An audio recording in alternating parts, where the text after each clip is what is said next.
guys ready to do a mudra? You want to do a meditation? Or you just want to hang out? Because I'm going to be doing those things, and you don't have to.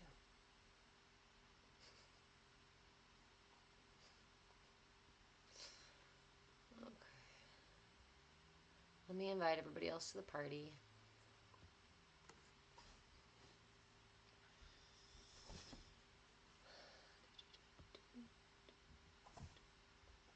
I want to not have a headache. I am so glad you're here. Did you know the mudra that we've been working with all week long is one for headaches? Can we do it if we haven't been doing the other ones? Yes, absolutely. Bree. So if you're here for the Kundalini practice, you can absolutely start at any point. And as I said in a previous video, if you want to even dabble in the practice and like practice it, try it out a couple of times to see if it's something that you want to do for 40 days, feel free to do that. And your 40 days starts when you start counting. So, but when you do decide to start the 40 days, I do encourage you to stick it out for the daily practice. And I have a whole playlist on YouTube with timers. So if you start in 6 months, you can use that instruction video and the timer videos and just do your 40 days. Yeah. If you're here for the mudra, yeah, you can absolutely jump in at any point. We practice a mudra all week long, the same mudra all week long to varying degrees of depth.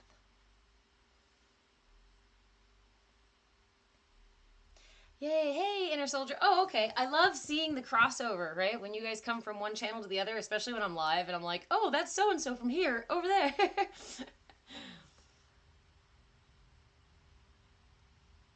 Abstract art machine, you fell off. Oh, no. Thanks, Brie. Yeah, of course. Of course.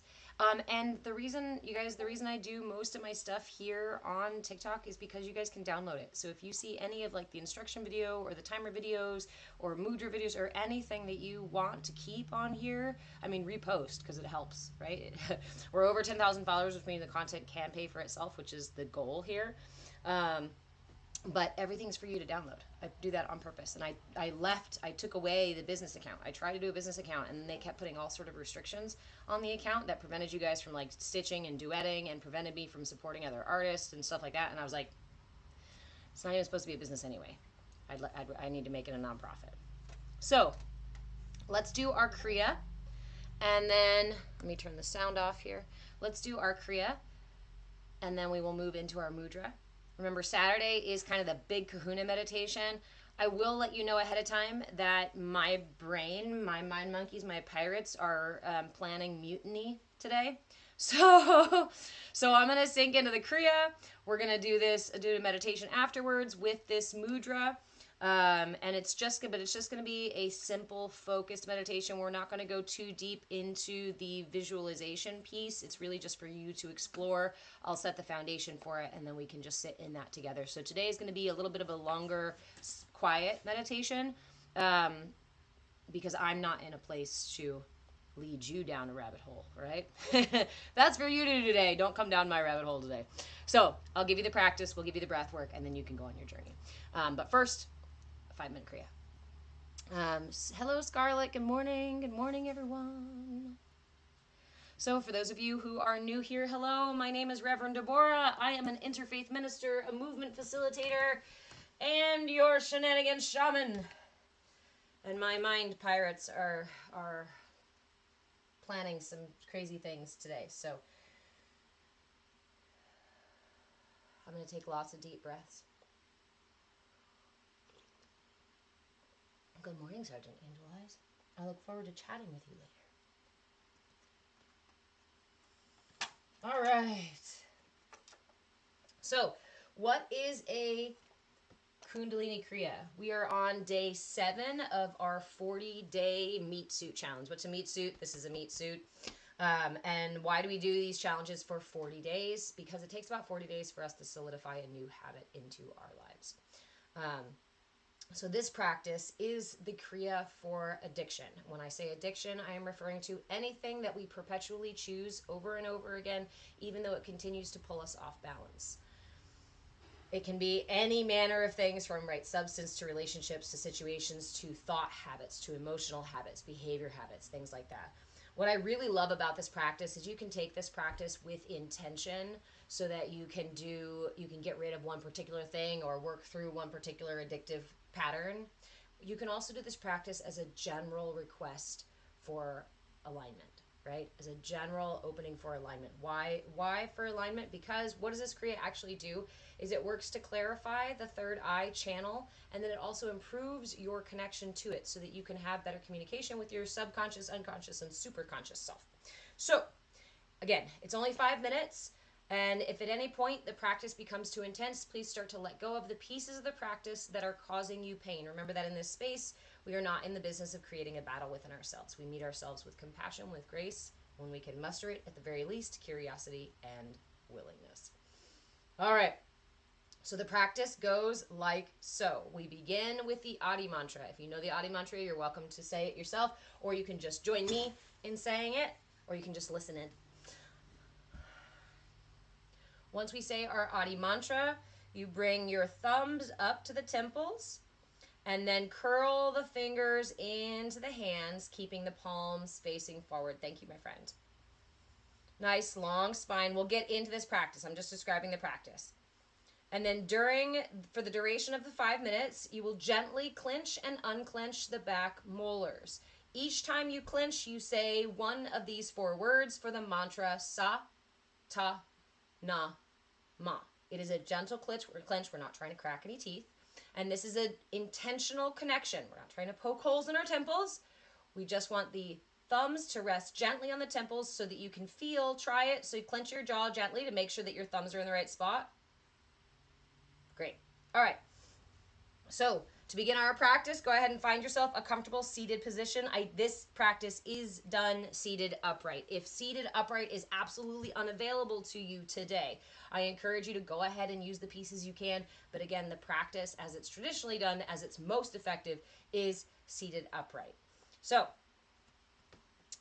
sorry, I can't see my camera under my angle underneath all the comment stuff. Okay. If you are ready to join us for practice, go ahead and find your comfortable seated position, and let's take 3 deep breaths to sink into this space. Go ahead and begin by inhaling through the nose, pulling the breath through the lungs and into the belly. And sigh it out. Inhale again to expand the rib cage in all directions, front, sides, and back. And exhale.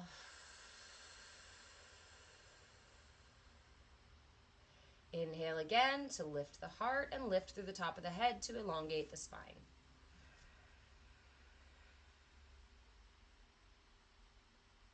Exhale to relax the jaw, melt the shoulder blades down your back, and bring your palms together at your heart, in front of your heart here.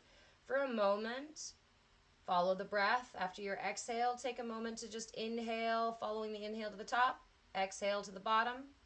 In this space, if you would like to think about a particular thing that you're looking to move through with this Kriya for addiction, feel free to set that intention here. If you just invite more alignment, better communication with the different aspects of self, feel free to set that intention as well. Take a moment to focus on your intention as you find a comfortable, steady rhythm.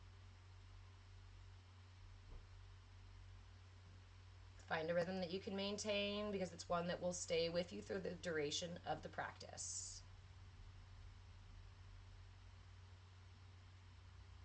Once you set your intention, we'll go ahead and say the Adi mantra 3 times. Join me if you know it. Om Namo Gurudev Namo.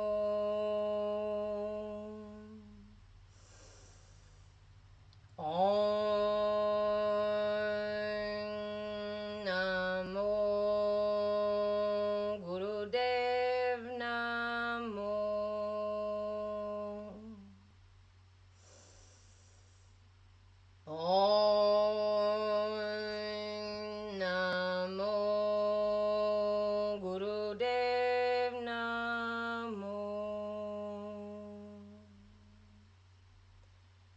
Seal the lips. Bring the thumbs up to touch the temples with intention, not pressure.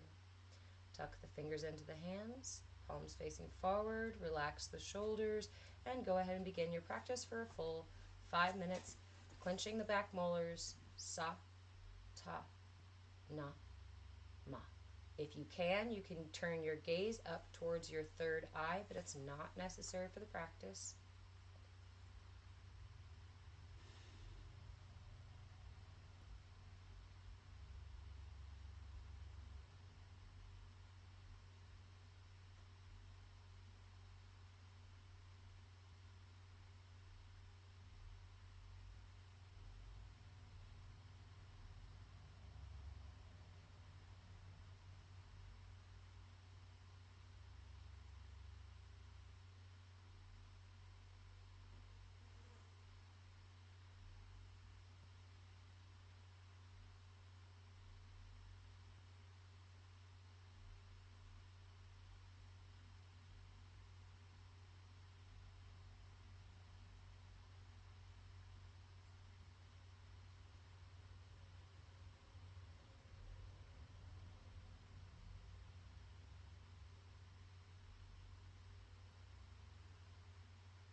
On your last round of mantra, go ahead and take a big deep breath in, hold at the top,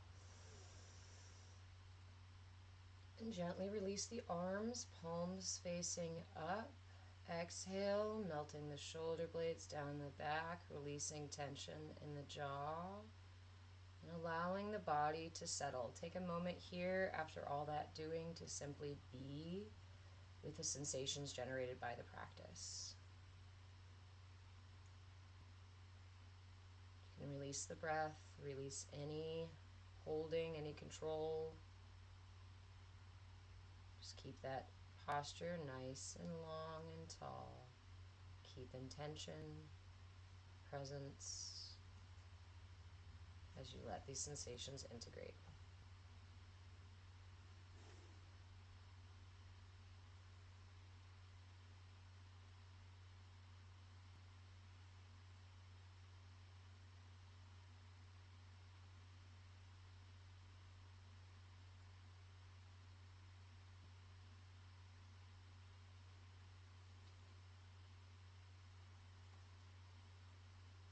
When you feel ready, bring your hands again to prayer at your heart, and we will close with the Adi mantra 3 more times. Inhale to begin. Om Namo Gurudev Namo.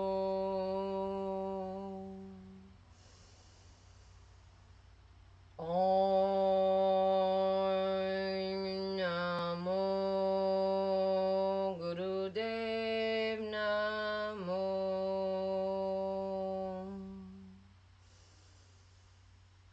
Om Namo Gurudev Namo.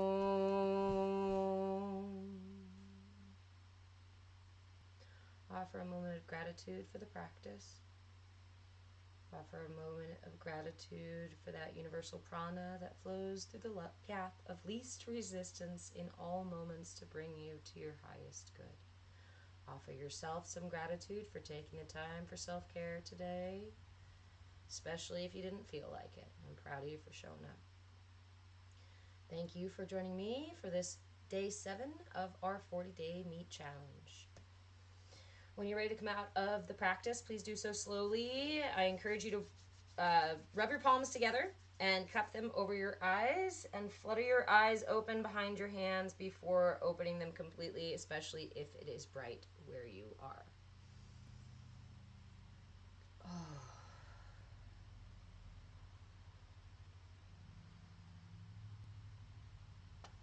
Love you too, Brian. Surya, my friend. Hari Om.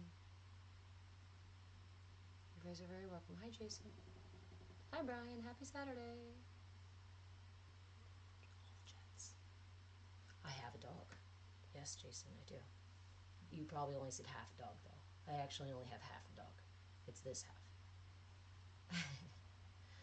Okay, so for those of you just joining us in, that was the conclusion of our practice for today for the Kundalini Kriya. I am going live every single day at 10 a.m. for this Kundalini Kriya. 10 a.m. Pacific time. The Kundalini Kriya will go, it went from September 1st and will go until October 10th. And I will be at least 10 a.m. every day. We still have normal classes Monday, Wednesday, Friday, and Saturday. Well, we'll practice our mudra and do some meditation. So we're going to go ahead and wander on into mudra and meditation practice after that lovely Kriya.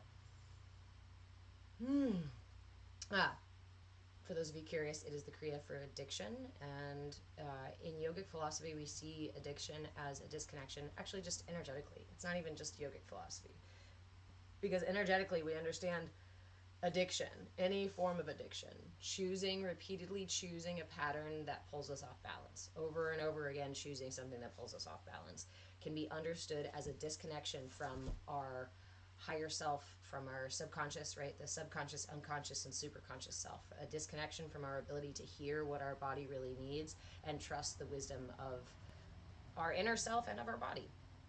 So, And yeah, it's a really nice practice. It feels really fucking good when you do it.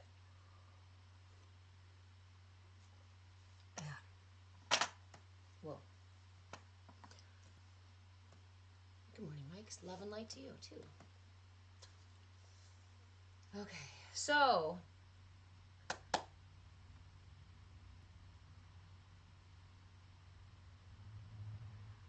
what is our mudra for this week? Our mudra for this week is the Mahasirs Mudra. I've seen it spelt another way, Mahasirsa, something like that, mudra, but the most common way is Mahasirs. And it's a Sanskrit term that means great head. This mudra is to relieve any tension all the way up here. Mike, you have a question? I might have an answer. I'll have a response at the very least. I'll come up with a response. What's your question?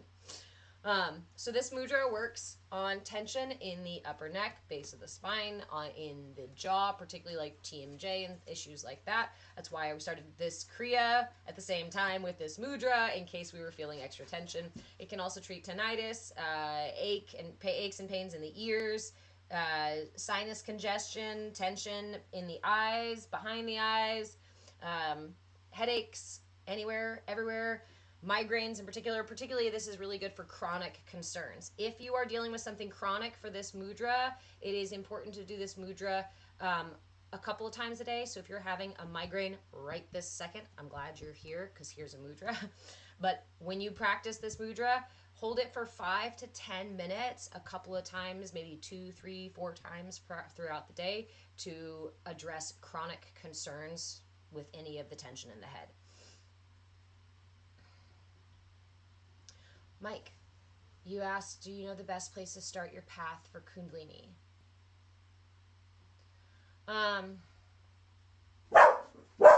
Goodness gracious, what? Do you know where you should start? No? Well, then why are you yelling? What? What, honey? Hold on a minute. Hold on. I didn't hear or see anybody. Was it your boy? Did somebody just startle you? Were you napping? Were you napping and a fly startled you? Or maybe a kitten cat? Is that why you're looking sheepish? Is that why you're looking sheepish? Did you get startled? I'm sorry to laugh. Don't worry. I'm sorry. You can lay right here. You can lay right here. It's okay. Go ahead. Go ahead. Okay.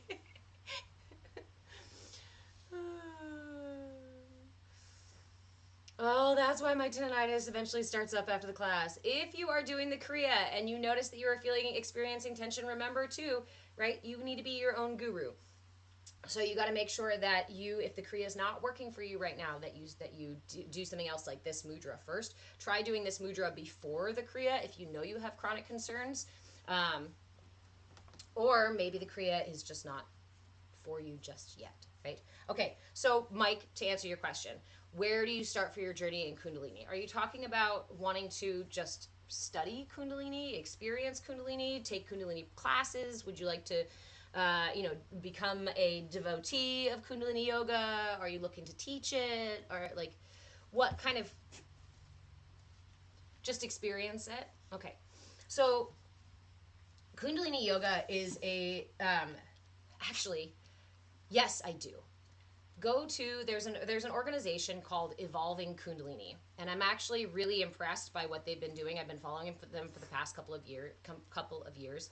Those of you who know anything about Kundalini yoga may very well have heard some not so great things from the lineage of teacher stuff. Huh? What? Do you need the scritches so bad? So bad? Are you done? Is that good? Is that better? Okay. All right, just stay back there. Okay.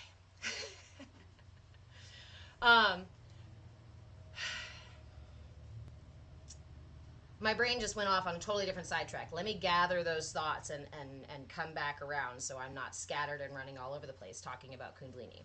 The practice of Kundalini has been evolved over quite a number of years, right? It's not one of the oldest forms of yoga. But it is one that has had several different teachers. And one of the things that we know in general, right, is that when people end up in a position of power, of clout, particularly one where they get a lot of praise and are perceived as a holier than thou kind of person, particularly things, we know that that kind of situation, how do I want to say it, right? Even the most praised guru is still a fallible human. It doesn't negate a practice. It doesn't negate the wisdoms of teachings. So I encourage you, when you start to explore Kundalini, I encourage you to start with an organization that was founded a couple of years ago, with the intention of creating more wholeness and inclusion in the field of Kundalini Yoga and kind of cleaning out some of the imbalances that remain in the, I guess, in certain schools and certain circles and certain, we are all collectively evolving together. And I'm really grateful to see groups of people working intentionally toward that evolution. So there's an organization called Evolving Kundalini. Start there. They have a directory of teachers. I actually spoke to them last year about the potential of becoming a Kundalini teacher through their organization, but I was not at a time where I was ready to do that just yet. But I will be doing that here in the next year or so once I tap back in to that organization. So once I have more time, once I make more time for things like that, they are going to have some of the best updated resources. You are very welcome, Mike. You can go to a million different schools. You can talk to a million different people. You can watch a million YouTube channel stuff. Honestly, Kundalini is one of those practices that it's even more so recommended to have a guide, right? To have a guru. Now remember, guru just means what leads you from darkness to light, right? No matter who teaches you something outside of yourself, that's still you who chooses to make the steps, who chooses to do the things, who chooses to focus. You ultimately are your guru. We can receive guidance from experts and wise people, right, in the practices. So with Kundalini in particular, because it is energy work and it's really powerful, intentional energy work, I don't recommend going really deep when doing Kundalini practice all by yourself. The reality is that when we push our systems too hard, we can very much hurt ourselves. And the external world is one of fight and push and pull and smack and swing hammers and do all that stuff. It's a very gross motor reality, right? Very material space. The inner space is not so much like that. And so when we go in swinging, when we go in trying to blow holes in our third eye and shit like that, we can actually cause damage. It's a very real thing, and it's luckily becoming a little more popular that people are talking about. I'm grateful for that. Okay.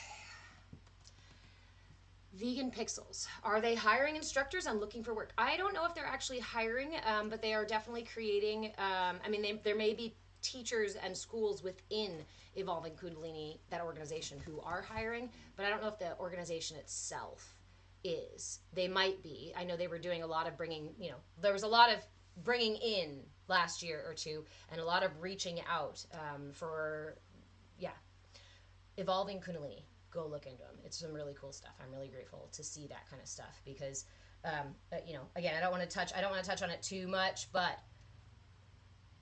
even gurus are fallible. What are the harmful effects of Kundalini if used improperly? Ben, improper use of energy can manifest in many ways for different people. But one of the most common that you're going to see is psychosis. When you mess with the mind and with the connection between the mind and the spirit, you can absolutely mess up the mind. You can absolutely mess up the mind. And this is why in this space, right? What are the tenets in this space? You are your own guru. So you respect your boundaries. When we hold any posture or position, we do so with intention, not tension, right? There are many places where you can go and be forceful with yourself and with your practice. There are many places you can go do breath work that's going to make you get high and shit like that. There's a time and a place to use force.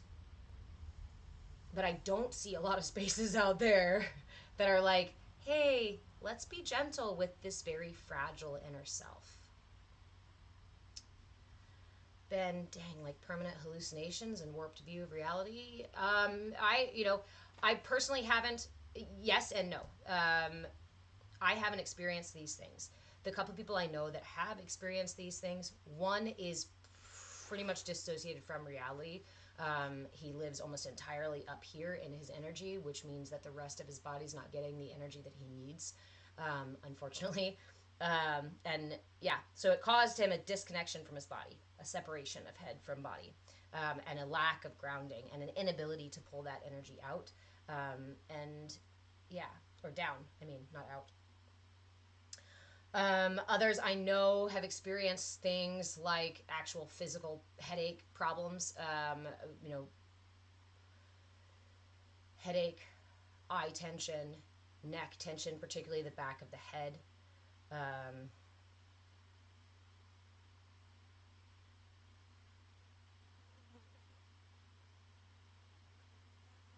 I personally had a very young experience of dabbling in energy that I was not ready to use.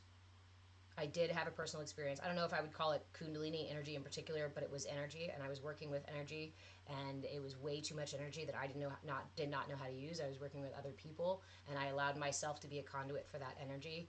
And I can tell you that I experienced a great degree of pain in my heart and in my third eye when I had that experience. It felt really, really sharp and really, really scary. I've seen and interacted with some really dense energies, but that was something different. You know, when you interact with dense energies in the material world as they move around and as they move through us, there is a I don't know the word. It's a different density than when your very own inner, I don't know how to describe that. It's energy. I don't know how to describe that for you except for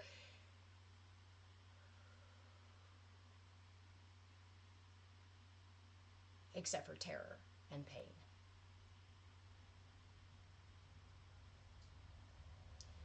Pretty Toots, you say, I've pushed myself into psychosis from forcing myself to constantly push to improve. Ended up admitting myself for tactile and audio hallucinations as well as psychosis. Yes. It wasn't permanent, but you had to stop pushing and allow the flow. If you want to raise your Kundalini energy, how would you do that safely and properly? Focus on aligning your chakras. Your Kundalini energy is naturally inclined to raise, right? So your system actually wants to evolve, your system wants to grow, your system wants to expand. So your energy, that energy wants to rise, just like that energy wants to fall. You want that solar and lunar energy to happen in our bodies. And so when we want that kind of stuff to happen, instead of seeking it out, like saying, oh, I want to make this thing happen, here is the goal I want, here is the outcome I want, I invite you instead to come back a little bit and to open space and say, what's available? I receive what's available.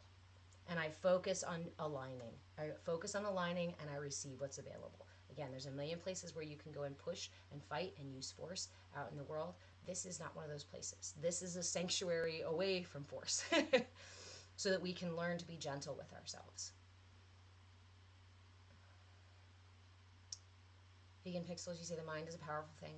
Daily meditation helps me see the mind and thoughts. When we try to meet the mind with force, if you've ever tried to change your thoughts or change your behaviors by force, it's very difficult.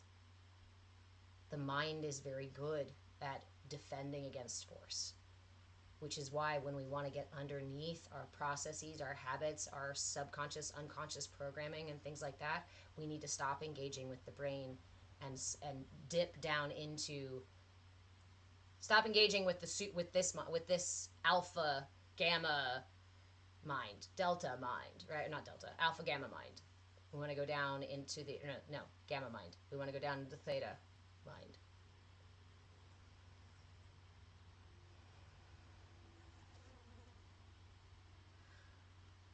Booty Toot says, yep, too lofty and unattainable goals just leads to tension and struggle within the self.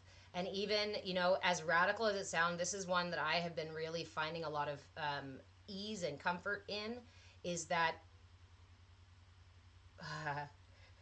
like, I can't even say it. It's, okay, to let go of the goals entirely. When I sit in meditation, I don't sit in meditation for any goal. I sit in meditation to sit in meditation for whatever comes up, because my intention is to be with myself on a regular basis.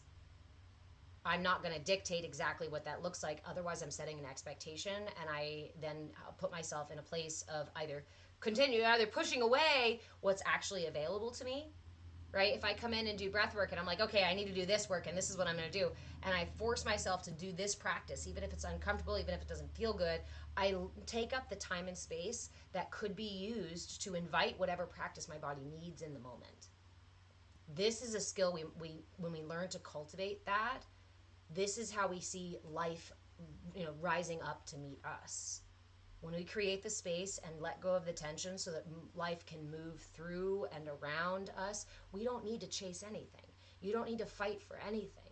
You don't need to struggle and strife and search and whatnot. I spent so many years on that push, fight, run, find, grab. Information cookie monster, because if I could possibly run fast enough, I would find it, right? If I worked hard enough, I would get there, right? But those are the misnomers of a culture that wants you to focus on the external self. Ben, there isn't a chakra emoji. Can you believe that? I can. That's why we use the hearts.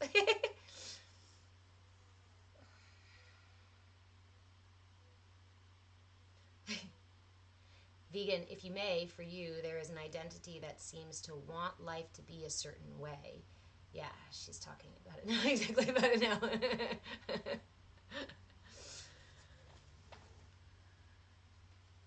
Okay, let's do this mudra really quick, because I started talking about the mudra and then we got off on this track, and we can come back around. We can always circle back around. Remember that topics sometimes do this in here? Because we follow the natural flow. We allow what comes up to come up, and sometimes that does mean that we just let go of something we were talking about. My feet are already dirty this morning. Yes, I go dancing outside in the dirt and the mud first thing in the morning. I highly recommend it. So, the Mahasirs Mudra, this is the mudra for headaches, or basically any tension above the neck, right? The very base of the skull, the jaw, the ears, the temples, the forehead, sinuses, eyes, the muscles in your eyes, behind the eyes, back of the head, headaches, tension where the pineal gland is, at the top, at the base of the skull, any of this shit, feeling tight, fucked up, too full, right? Feel like you got it in a vice grip. Here is your mudra. Drop your ring finger into your palm, and then bring the index, middle, and thumb to touch. Make a little mouth. Go ahead and let that ring finger curl into the palm as best you can, and extend the pinky fingers. I know, it's a little bit kinky, it's a little bit funky, but do your best. If you need to use the other hand to put the finger in the palm, that's okay. The only thing I ask is that, we do not create tension with this mudra. Hold the mudra with intention, and honestly, if your pinky or finger keeps popping out, try tucking it in a little bit this way. If not, just set the intention best you can and hold them in that way. If the pinky fingers don't extend completely, just open them up as much as possible. We are not in the business of forcing these things. There's a lot of growth when we allow it to come to us. Ooh, cool. My pirates are like, yeah, like a wild animal. It's like, if you sat there long enough, the bird will land on you. But as long as you chase the bird is not going to land on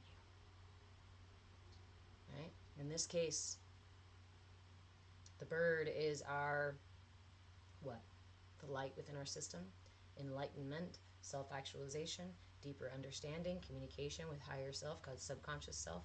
All right, so this mudra, there's one other piece to this mudra.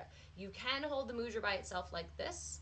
However, to get the full effect of the practice, it's good to touch the tip of your tongue to the upper palate. So while you're holding this, touch the tip of your tongue to the upper palate. I know you can't see that while I'm doing that, even though I'm trying to show you like you can. And then you can hold this mudra anywhere. It can be just rested in the lap. You can hold it up here if you need to. You can hold it right here if you need to. And then I had a thought today that you could probably use this mudra to do Nadi Shodhana, to do alternate nostril breathing. So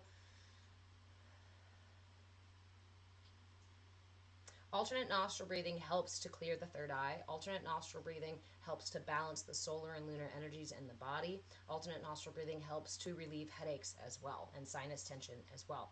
So if you want to do Nadi Shodhana, if you want to do the alternate nostril breathing with this mudra, it would be done like so. I'm going to offer one other practice because I'm not going to do the alternate nostril breathing right now. I want to do another practice. But if you want to do it, you would use it like so. Remember, you close the right nostril first. Inhale to the left. Use the pinky to close the left nostril and exhale through the right. Inhale through the right. Switch, close your right nostril and exhale through the left. Inhale through the left. Switch, exhale through the right. Notice that you only switch after the inhale. Once you inhale, then you switch. Exhale, inhale, switch. Exhale, inhale, alternate nostril breathing. That one's a really powerful, really soothing practice. And if you put these two together, I bet you get the best. I bet you get the best. If you're having really acute issues, I would encourage that. Vegan Pixels says, every storm cloud in the mind and body will express and eventually come to an end. I like to call them emotional farts, you know, or mental belches kind of thing. Is that everything that arises within us is finite, just like the breath, just like gas in our system, right? And it's releasing because it's not intended to be stored or stuck in our systems. And so when it comes up, it badgers us. We think our brains are attacking us or our bodies are out to get us or what have you. But really, these things are coming up to be released. And yet we are so good at and so used to shoving them back down, saying, no, don't come out. That's why I call them farts too, because especially if it's like anger or sadness or fear or things like that, right? We're like, no, these are ugly. I don't want anybody to see them. Let me hide them away. Those are stinky. Those are stinky emotions. I don't want anybody to smell that. I don't want anybody to know that I... So we shove them back down instead of letting them out. Okay, so here is our mudra. Tongue touching to the top palate to get the full effect of this mudra. If you are dealing with acute issues of pressure in the head, sinuses, ears, or eyes, do this for 5 to 10 minutes for 3 to 4 times a day, maybe 2, 3, 4 times a day.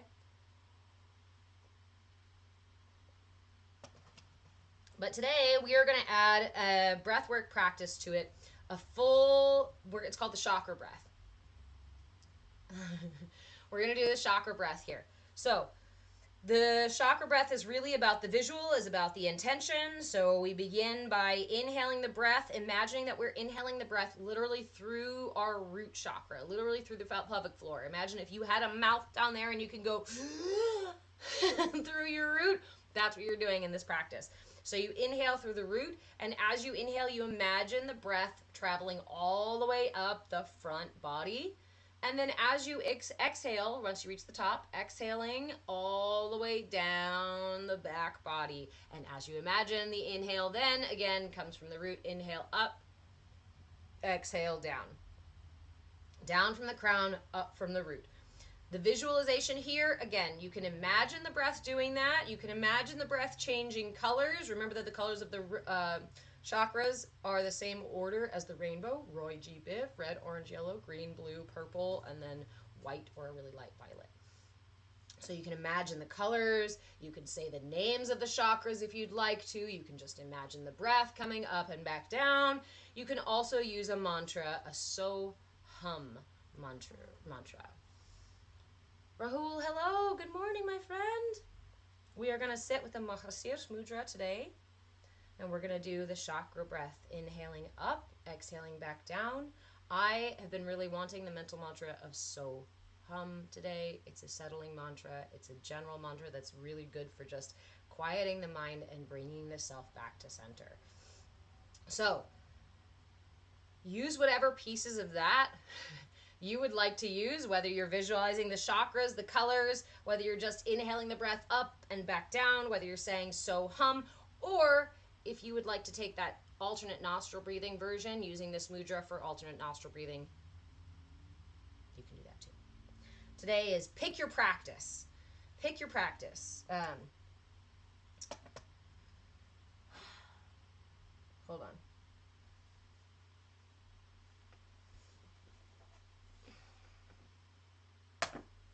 Okay. So one more time. Mahasirs Mudra, the great head. The mudra for relief. Pressure of any pressure, tension, or anything in the neck, jaw, sinuses, ears, head, all that. Drop your ring finger into the palm and bring the index and middle finger to touch the thumb. Go ahead and let that ring finger curl in to touch the palm and open the pinkies, this is the channel for water, keeping the water channel nice and open so that it can drain all that tension. I've heard several folks, and I've had this one too this week, sinuses, if you're dealing with sinuses, this is a really quick drop in that sinus pressure. So enjoy that. I'm going to hold my mudra and I'm going to do the intentional, I'm going to pull the breath up to the front of the chakra and back down.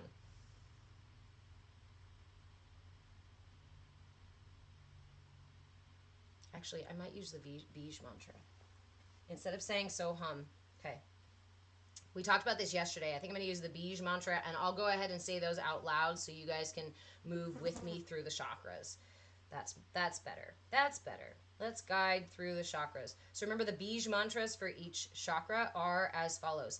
Lam in the root, Vam in the sacral, Ram in the solar, Yam in the heart, Ham in the throat, Om in the brow, Om in the crown.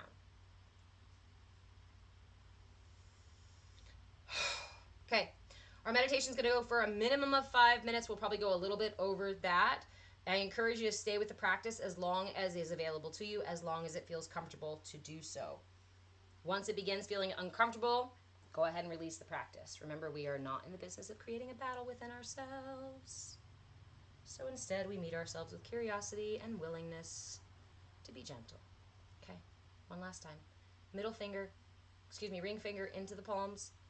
Bring the index and middle together. Touch the thumb. Extend that pinky. Rest your mudra where it's comfortable. You can do this laying down as well.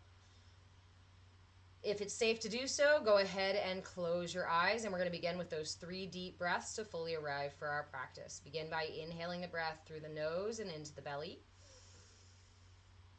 And sigh it out. Inhale again, expanding the rib cage in all directions, front, sides, and back.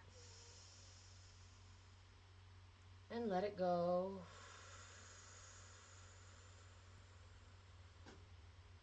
Inhale once more, lifting the heart and lifting through the top of the head to elongate the spine. As you exhale, gently tuck the chin and allow the shoulder blades to melt down your back. Seal the lips and take a moment to follow the breath, allowing yourself to settle into the practice.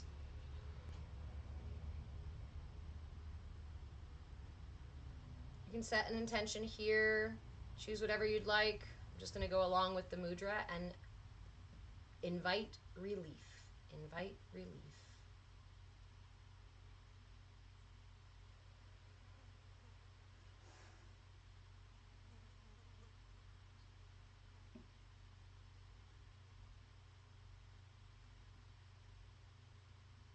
Take a moment here to find that slow, steady rhythm. Start slowing down the breath.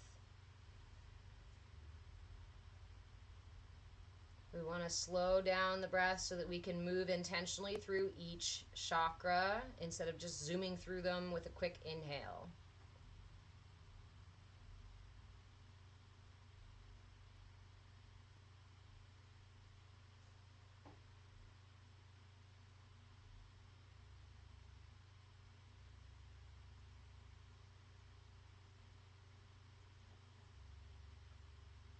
And when you're ready, you can either join me or begin when you feel comfortable doing so. I'm going to go through the Bij mantras of each chakra, starting from the root, inhaling. Lam, Vam, Ram, Yam, Hum, Om, Om,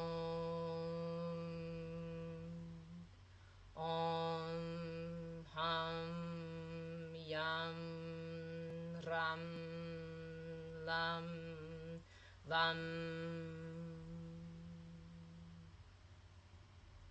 Continue with the breath, inhaling up the front, exhaling down the back, either repeating the mantras, imagining the colors, or just following the breath as it moves up the front body and down the back. I'm going to do a couple rounds in silence, and then I will say the Bij mantras again.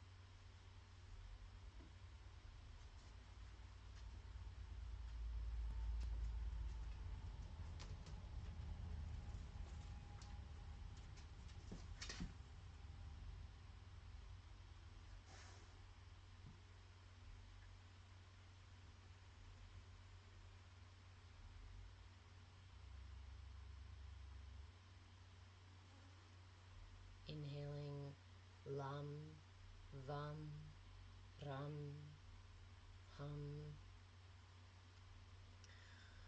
Yam, Om, Om, Om, Hum, Yam, Ram, Lam, Lam, Om.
Inhaling up the front, Lam, Vam, Ram, Yam, Hum, Om, Om.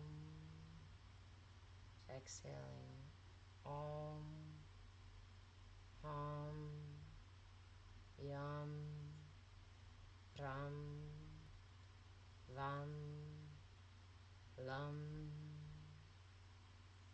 Inhaling root, sacral, solar, heart, throat, brow, crown. Exhaling, crown, brow, throat, heart, solar, sacral, root. Inhaling red, orange, yellow, green, blue, purple, white, purple, blue, green, yellow, orange, red. Inhaling up the front body, exhaling down the back body.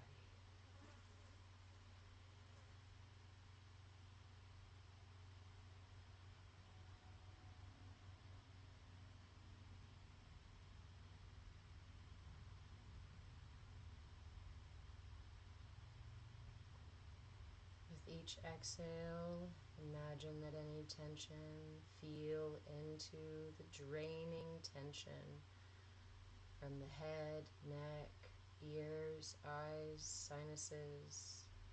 That exhale drains all the pressure, tension from the head. Inhale, relief. Exhale to release.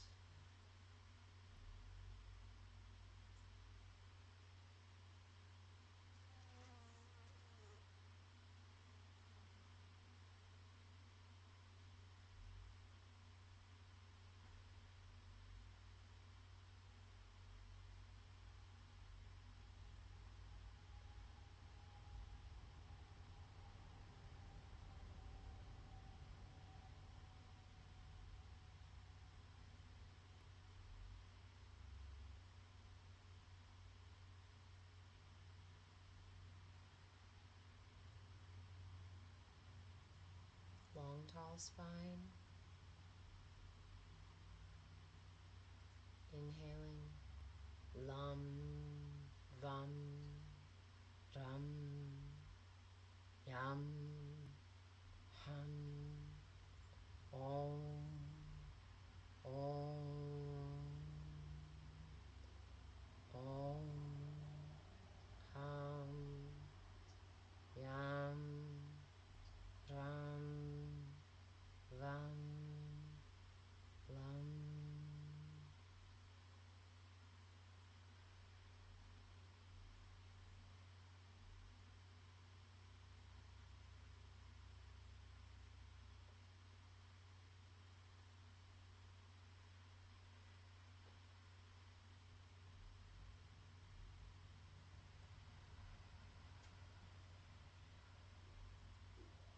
On your next inhale, pull the breath all the way up the front body into the head and hold the top. Imagine that the breath fills your head space.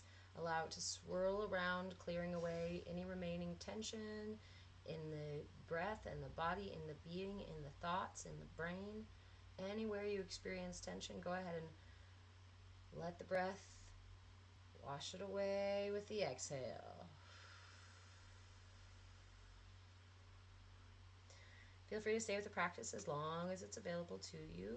When you feel complete, I invite you to bring your palms together or simply lay one over the other over your heart in gratitude for today's practice. In gratitude for that universal prana that always flows through the path of least resistance to bring you to your highest good in each moment. Offer yourself gratitude for taking the time for self-care today. And thank you for joining me to cultivate this CAYA space where we can learn and grow and thrive together. When you're ready to come out of meditation, please do so slowly. Offer yourself wiggles and stretches. Put your hands over your eyes before you open them, especially if it's bright where you are.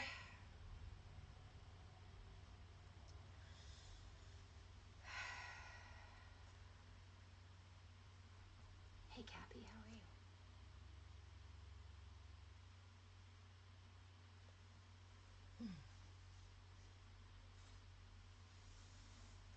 Timmy, hi friend, how have you been?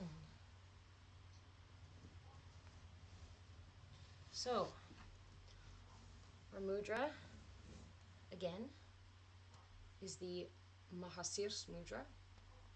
2 hands Bring your ring finger into the palm, and then bring the thumb to touch the index and middle, extending the pinky as best as possible.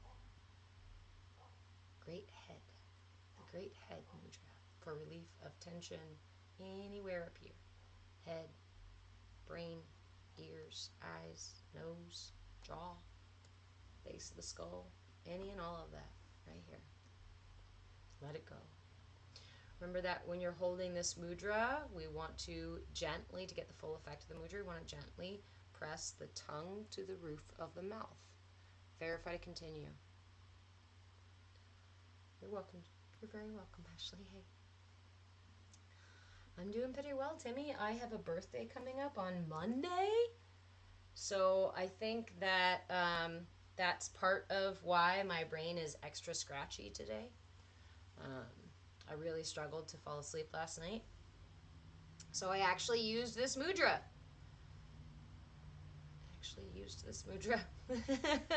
To release some of the mental tension in my head last night. And it was effective enough to get me to sleep. Thanks, Ashley. I'm going to be 40, you guys. I love birthdays. I love appreciating people. I struggle to receive appreciation, so birthdays for me have always been a little difficult because, yeah, my own imbalances, right? But every year I'm getting better and better about being the person that I need, right, on my birthday. And doing the things that I really want and need without operating in imbalance, right? And it's a process. And it's funny because, once a year I get an opportunity to spend my birthday how I want to spend it. But it's only once a year. So I only get to practice this particular one once a year. Badass blind woman.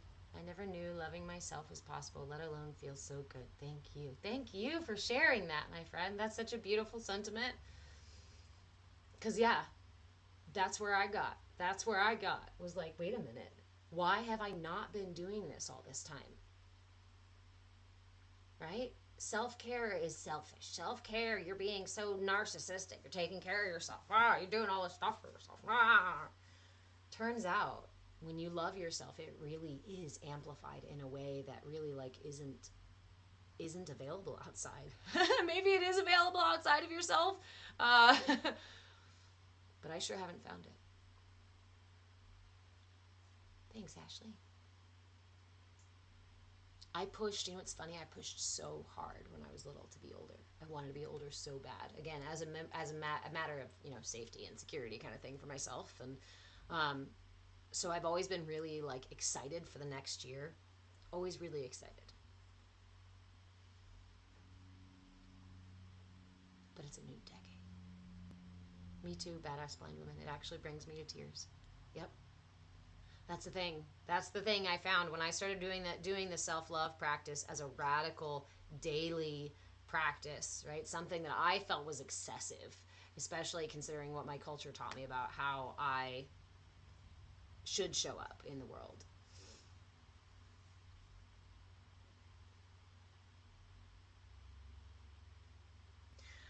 Those tears for me felt like the parts of me who were finally being seen, who were finally being loved, who were finally being held, who were finally being cared for.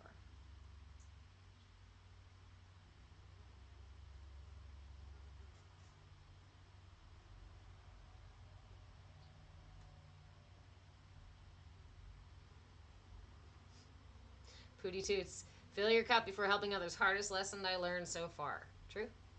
Again, because we live in a culture that teaches us to look the other way, to do the other thing.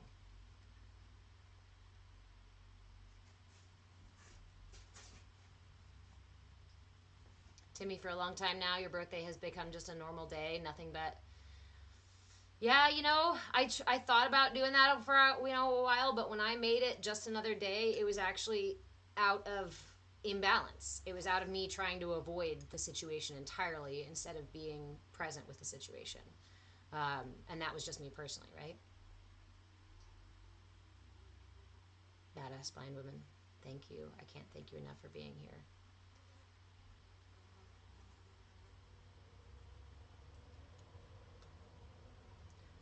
I'm watching my words so that I'm not coming from a place of deflection, because I don't want to deflect. I appreciate the gratitude, and at the same time, what you're, that word, what you're saying there, right? I can't thank you enough for being here, is exactly the feeling that the inner me received or started to say, right? That was the feeling of these parts of myself that I had ignored, that I had pushed away, that I had judged, that I wasn't loving at all towards. When I first started doing this practice, that was the feeling that came from within me, is I can't thank you enough.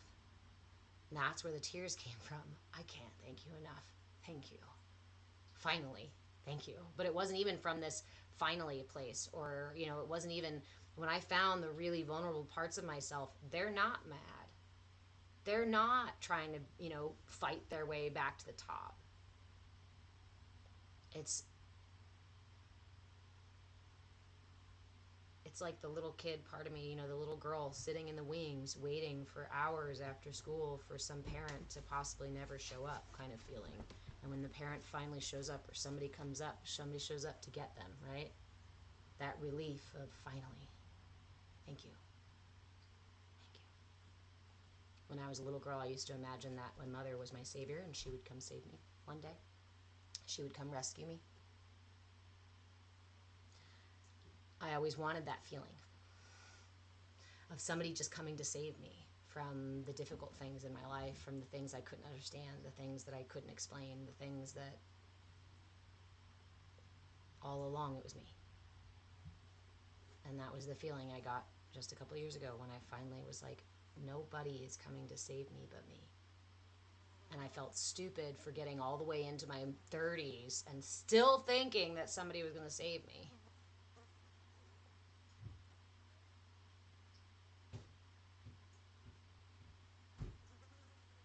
But it's just an expectation, and a misguided one, instilled in my body and in my brain by a culture that is not seeking to bring me to self-actualization, but instead is seeking to lead me away from it.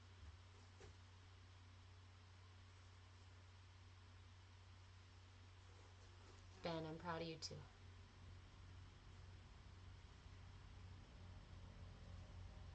Yeah, Ashley, thank you. It's not stupid, it's just inner healing, I know. But I did feel stupid, you know?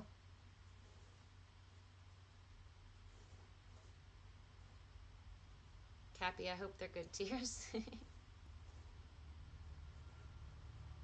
Pootie Toots, I'll give her one for you. Here, let's do it.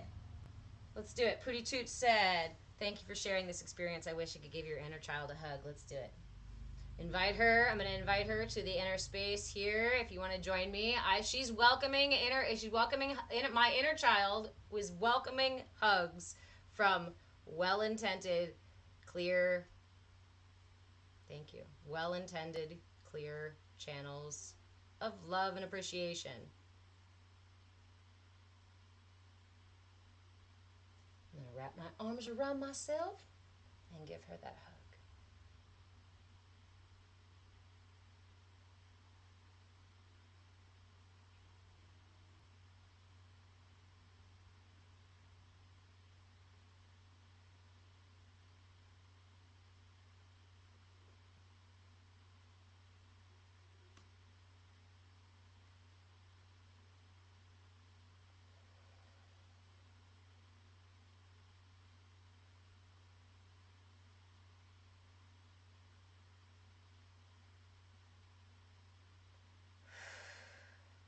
Thank you, guys.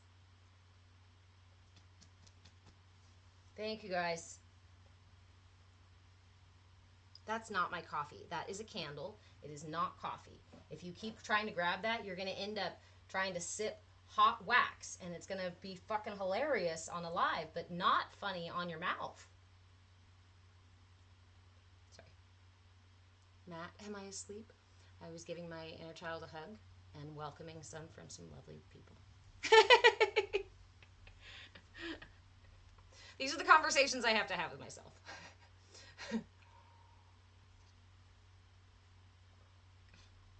I've got one of those brains that does that. I don't know if anybody can relate. The brain that looks for the absolute worst case scenario, or kind of impulsively thinks, ooh, let's drink hot wax. Ooh, let's stick our hand in a waffle maker. Ooh, let's. What if we drop the knife on our foot? Do you think it'll stick? Like, I don't know if anybody can relate there. Uh, but my brain does that and has been doing that since I was a little girl, since I was a little kid. And it's funny because I used to think that I was like looking out for the best situation, you know, like making sure, covering all bases for the worst thing to happen. And then I realized that it was really just this like impulsive, like, yes, Cappy, let's take a stick and poke and a hive and a beehive and see what happens. But you know, it feels like it comes from that, because what it is, it's that like child curiosity, but from a place of ignorance, right? Because when I look at the waffle iron or when I look at the hot wax, my brain doesn't go, that's gonna hurt. My brain just goes, I wonder what that would feel like. Like, yeah, when I think about it, I recognize it'll hurt, but it's an ignorant place from which my brain initiates that, not realizing it would hurt. Because the it hurts comes after. No, don't do that. It would hurt. I think one of the ways that I have benefited from meeting my inner child, from giving my inner child a space to express herself, is that those obsessive and what are they called? Morbid thoughts have started to dissipate. They've started to go away. I don't have as many of them anymore. I don't go out and like it used to be. Everywhere I'd go out, I was constantly looking for the possible worst case scenario. You know.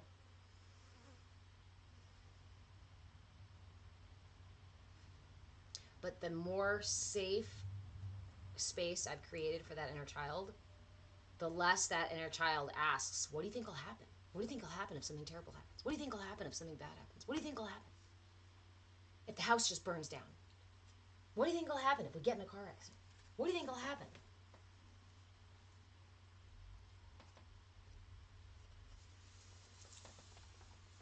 But I also know that that inner child, the actual me, child me, was not allowed to explore these things. Now, obviously, it's not safe to explore putting your hand in a waffle iron, right?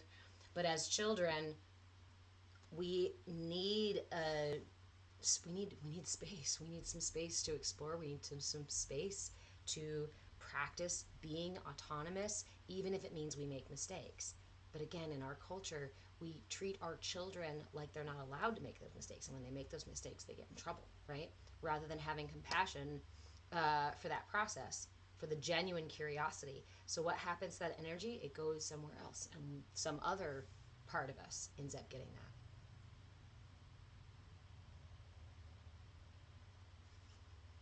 Yep, Cappy, you can relate.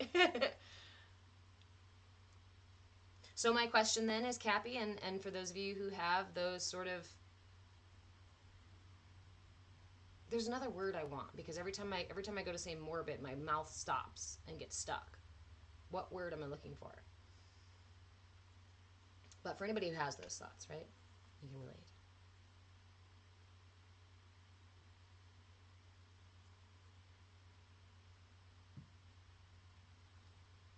The question then is, where are you giving your inner child intrusive? Thank you, vegan pixels. Intrusive. What space are you giving your inner child space?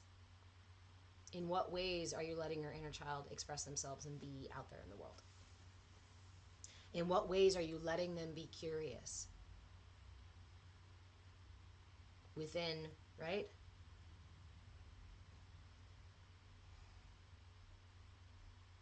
Cappy impulsively.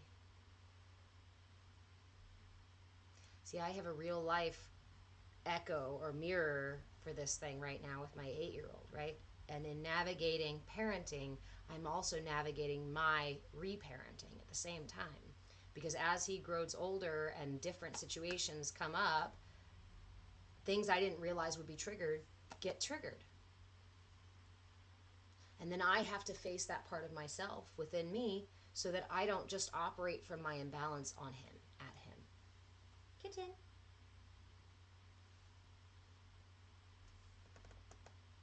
Mama girl.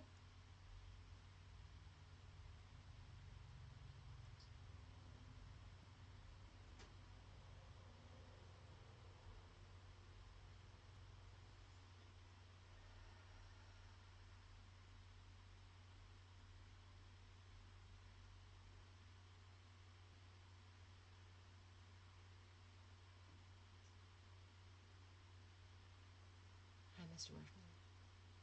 Marshmallow.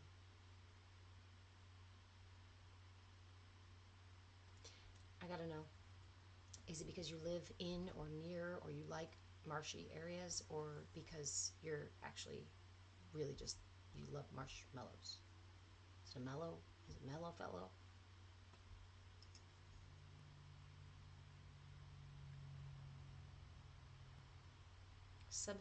Hash, you're very welcome.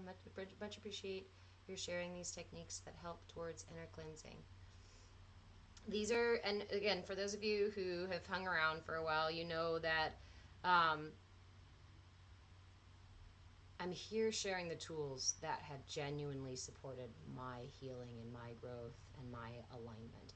I am not done healing. I am not done evolving and growing. I am not anybody's master or guru, really, right? I'm here sharing my story, my process, and the tools that have helped me, and answering whatever questions you guys have from my perspective, right? Because I can only offer my perspective. I can only offer my experiences. I can only offer the interpretations that I have come up with for the information that I have received and the way that I have integrated into my system. Ultimately, everything I share with you guys is actually for, right, me. But sometimes when we share what's for us, what works for us, it's the balm, it's the medicine that someone else needs. And conversely, not conversely, additionally, that process, this process right here, is even more supportive and healing for me again. Why?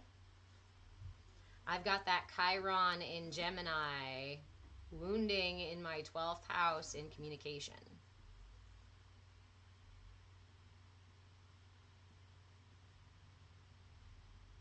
There has been so much fear for so long. In just sharing my story. And it's funny because I get to have the opportunity now to see that fear being triggered, right? When I do the silly morning dancing videos and share those, and someone comes in and says, oh, you just think you're pretty. Oh, you're just doing it because you're attractive, right? Yeah, there's still a part of me that goes, ow, why would you say those mean things? Why would you like that? No, who cares, right? The irony maybe in it is that how long it took me to be comfortable enough to make minute-long or less videos where I am just moving freely and sharing that with the world was quite a process, was quite a journey, and took a lot of giving myself permission inch by inch by inch, and fielding the fear and the apprehension for the very vulnerable parts inside myself, and then telling them, trust me, I'll protect you. We'll dance, we'll share it, and if somebody's not nice, I'll protect you, right? Setting up my inner boundaries to be able to protect the vulnerable parts of myself. But it doesn't matter, because when those things come in, it still does ping around inside all of those old triggers. But it's pinging around inside those so that I can see how they lessen and lessen and lessen and lessen each time I don't pull them back in and replant them in me. Each time I don't run away from the experience in fear, but instead sit and breathe.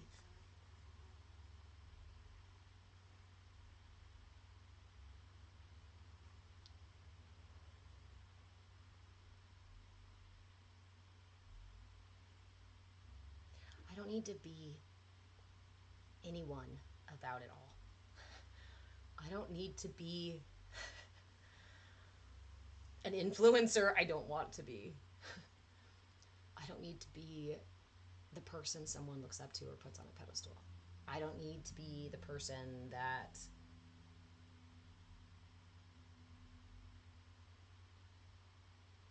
I don't need to be anything but me. And yet, it can be so hard for us to just be that.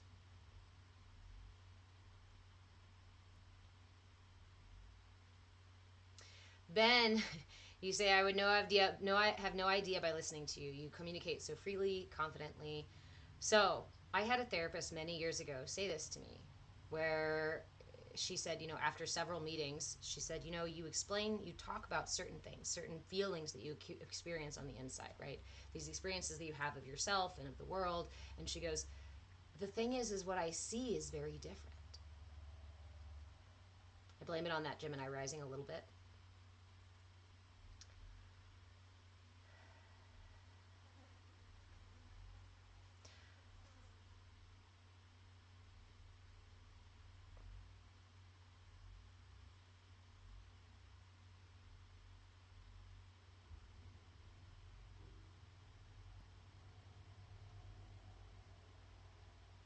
But a lot of it, I guess, happens internally. And what you guys see is usually my shenanigan version of letting it out and letting it go and being silly. And because that silliness allows a little more flexibility and a little more freedom and a little more play, instead of taking myself so damn seriously.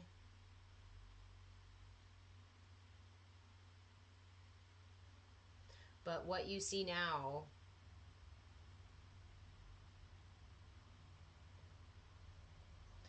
I try to show you guys not just the good stuff. I try to show you guys the difficult stuff too. Like this morning, my brain is super itchy and I don't want, like, there was a lot of tension last night in my head. And so when I made my morning dance video, I was like, you know what? We're just going to go ahead and move a little bit. It doesn't have to be something over the top and huge. It's just show up. Just show up.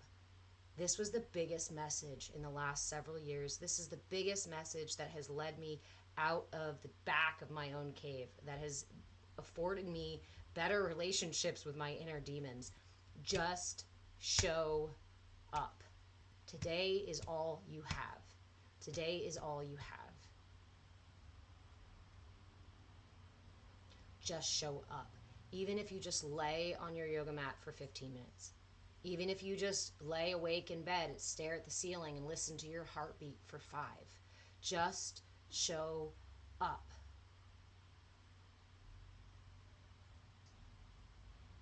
How much comfort would we experience if we knew that there was somebody that would show up for us every single day without fail? Every single day. The only person who can reliably do that is you.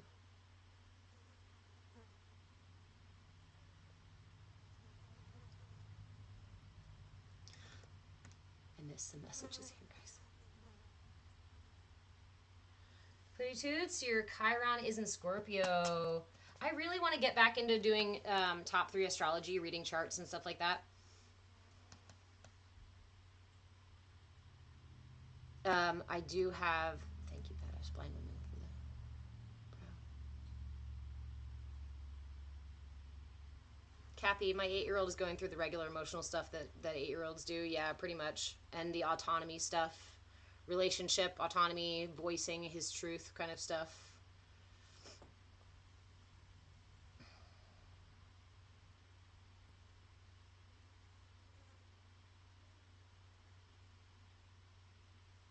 Badass Blind Woman, you said, I have lost my sight, and to sit in your own darkness with yourself is quite the lesson to be learned.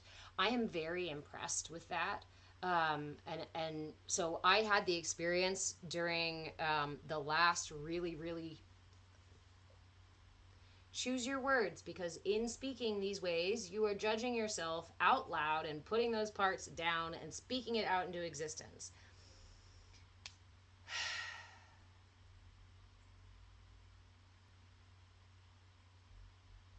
So what do you really mean to say?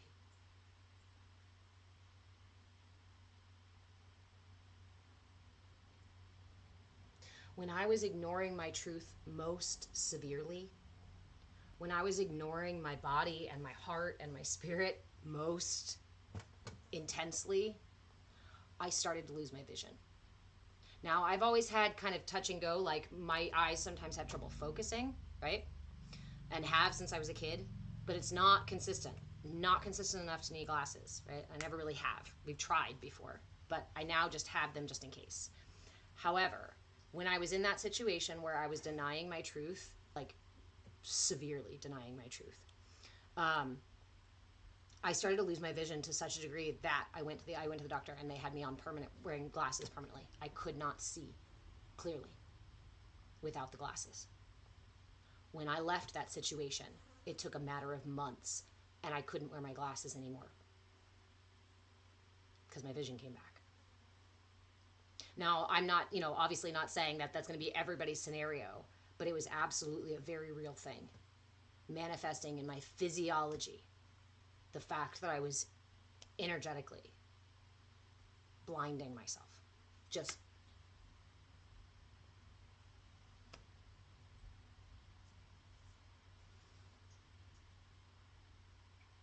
Cappy?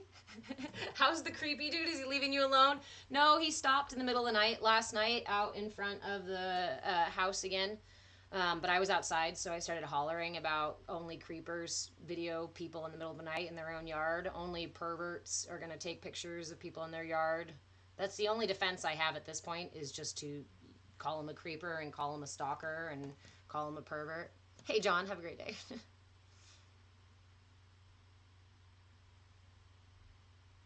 Ben, you haven't looked into your astrology in a while because you don't want to mentally cage yourself, So I would not say that. So your astrology is not meant to be, this is who you are, this is who you're going to be forever and ever and ever. Hold on. Oh, wait. This is this new thing. I can pin a comment that I'm responding to, and then I won't lose all the rest of the comments. Okay. Okay. You haven't looked into your astrology because you don't want to pigeonhole yourself, right? Astrology is not meant to pigeonhole you. Astrology is meant to show you what strengths and challenges are available within your energy system. That's why I love astrology. I got naturally into astrology after working with energy and with energy, the same basically. Because astrology is energetics. Astrology is your energetic signature, and you can also look at a different, like human design and other things like this will show you your energetic signatures.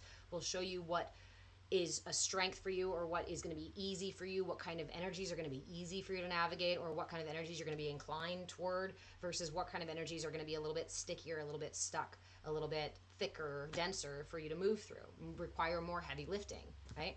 I consider your astrology, or these other kinds of energy signature things, numerology, human design, these are all considered, this is what I consider the framework for your classroom. The framework for your classroom. You come in for a particular purpose, and your energy signature has to be designed so that you are led down that path, right?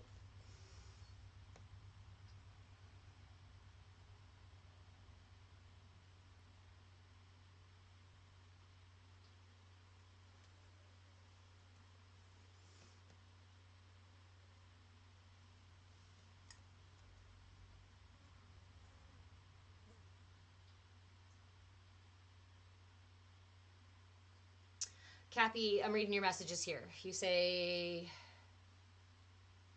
you want to see a counselor and just do just what I said. Just show up. You're a Capricorn though. It's tough. I hear you. Cappy, hence the Cappy. wait. I got to hear again. Losing your vision, retinol. Wow, you got me curious. Do you think it had a lot to do with your third eye being blocked? Yes, absolutely. Again, I was literally denying my truth. So I don't share a lot of these details publicly. Mostly they're just personal details, and I'm not here to be like rehashing my history or giving you guys names and faces of people that I was in difficult situations with. That's not what we do in here, and that's not my energy.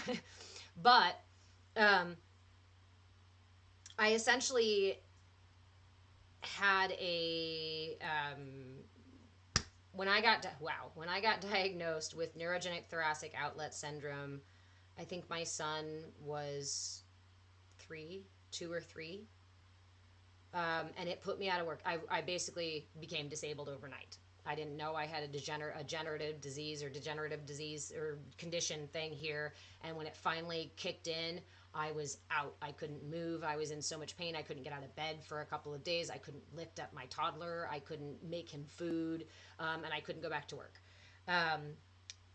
And coupling with that, I was really struggling as a single mom, trying to make it work. I was living in Alaska, running a bed and breakfast on my own, and cooking in a restaurant and making a name for myself that way, and having my son at home full time with no support. I had a nervous breakdown along with this once this happened too, and I was completely out and now looking at disability and things like that and alone on an island up in Alaska. I lost my shit. And when I left Alaska, I honestly felt like I must be totally wrong. I must be on completely the wrong path. The only reason life would be going so hard for me is if I was just making the wrong fucking choices. This had to be all my fault, and I needed to figure out how to fix it. When we speak to ourselves that way, when we convince ourselves of those kinds of things, we put ourselves at risk. We make ourselves very, very vulnerable. We make ourselves very vulnerable to other people who would happily lead you to wherever they want you to be. And I literally put myself, a couple months later, after leaving Alaska, I found myself in a relationship with somebody who, you know, it was just a very quick relationship, but it was very much not the kind of person I would normally date. It wasn't the town I would normally live in. I was living in the, I mean, it was rural, but I was in friend groups that were not my normal friend groups. You know, I was really trying to be someone else because I really believed that it was all my fault that life had been so difficult and so crazy. And at that point, I literally just gave up on my desire to my work as a minister. I gave up my spiritual path. I gave up yoga. I gave up meditation. I gave up the way I was parenting. I ended up marrying him and falling in love with his kids and ended up paying for it because I found myself deep in a situation that was so opposite of my truth.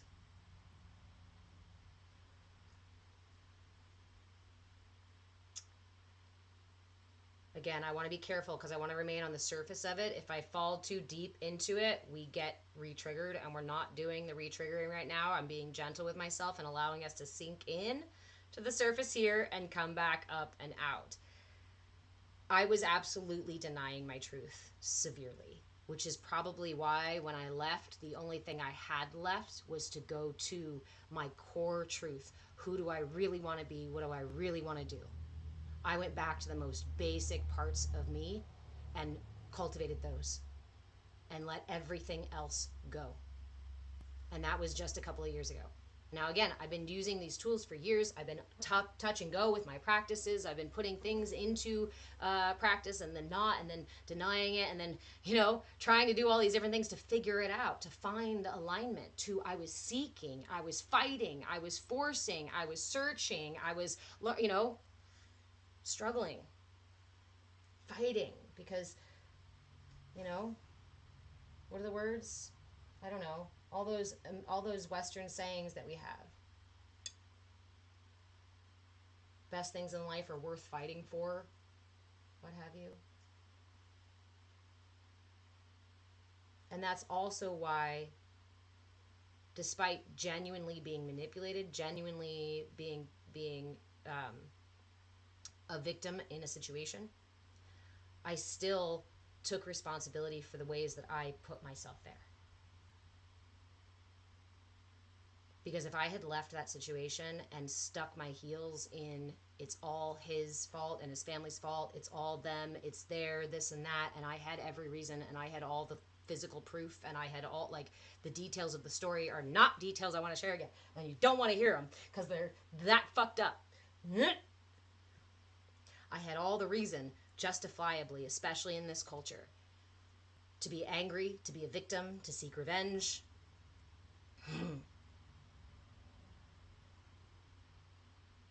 But that gives away my power as soon as I were to do that, because I already did that.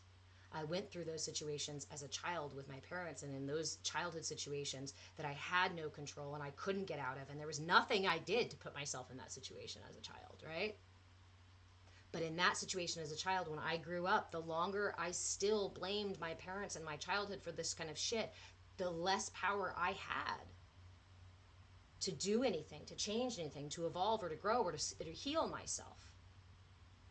So the first big shit I did was to forgive the behaviors of people who were operating in their own ignorance, people who were operating in their own pain and their own imbalances. So when that event happened to me just a few years ago, and it wasn't like, oh, it was, yeah. What I'm trying to impress without giving the details is that I was essentially gaslit into believing a truth. And I allowed that truth to be true, even though I had intuitions that it wasn't true. I still followed that truth. I still believed in that truth. I still bought and hook, line, and sinker. And then the truth was all revealed to me in a single day. And the truth was horrific, grotesque.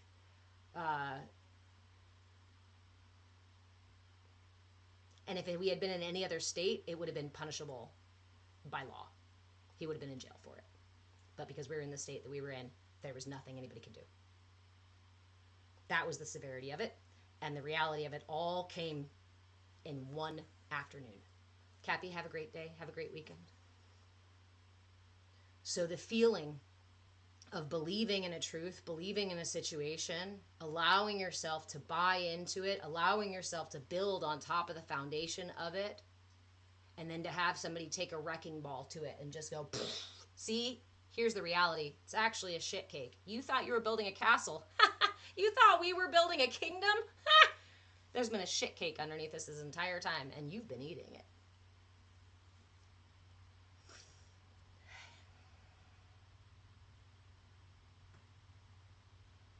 I would not be where I am right now if I had fed into the anger and resentment at those people, at that situation. I wouldn't have gotten through that. This is why it's important. Personal responsibility is really important, especially when it's difficult, especially when we actually are the victims in a situation. That is what I mean by radical changes, radical self-care, radical self-love, radical personal responsibility, radical inclusion of all parts of yourself. Ashley, call our power back. They want to feed off the destruction instead of build ourselves back up. Abso-fucking-lutely.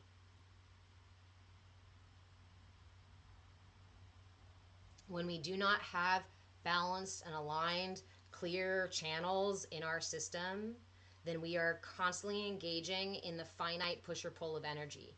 And I can, honestly, most people I come across, including me, because I'm still balancing and aligning my system, are still engaging in this finite push or pull. Those people who would intentionally manipulate you, gaslight you, do things like that to you, are lacking the ability to fill their own cup. Are unable to align, not unable, are not aligned, because they are able. We are all able. It's just a matter of choice. It's just a matter of awareness. It's just a matter of a willingness to align yourself.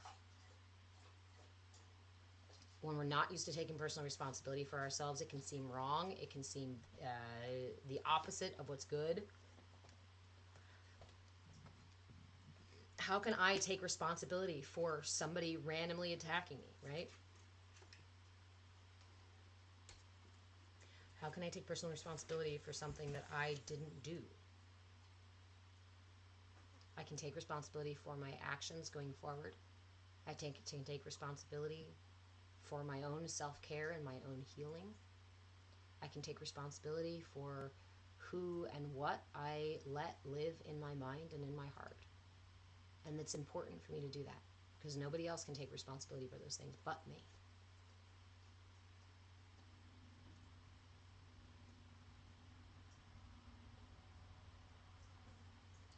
No one ultimately can make you feel anything.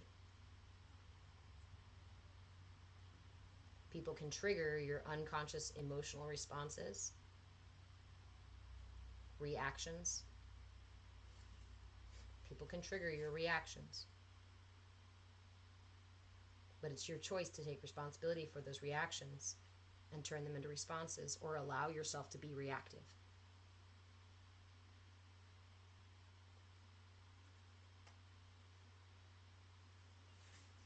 Ashley, energy struggles. I'm finally aware of the push and pull. And I think that's actually a really cool part of like the collective evolution thing that's going on, right? Is that people are becoming really aware in their situations, in their day-to-day lives, of energy pullers, right? Where you're sitting in sitting in the bakery, right? And somebody comes up behind you in line and you can feel them pushing you forward, right? Hurrying you up. You don't even have to turn around and look. You can feel that they are literally breathing down your neck energetically. Follow your intuition. Allow that energy to flow through and around you, right?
So today,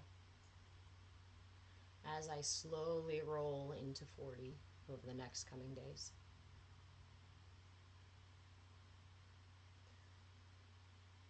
I commit to giving myself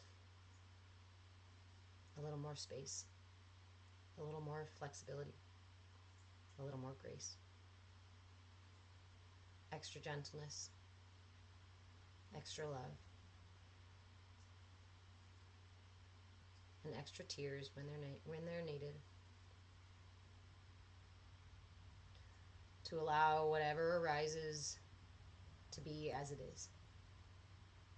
And when there's a tantrum inside of me, I'm going to treat it like I would my own son when he was 2, having a hard day on his birthday or having a hard day in general. It's my party and I'll cry if I want to, cry if I want to.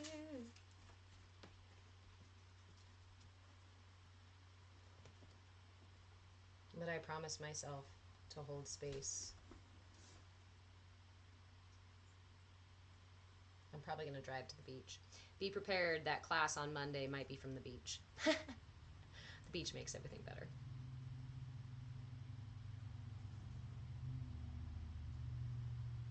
Thanks, sis.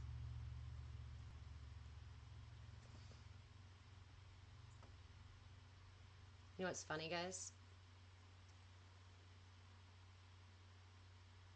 Is I'm learning about boundaries.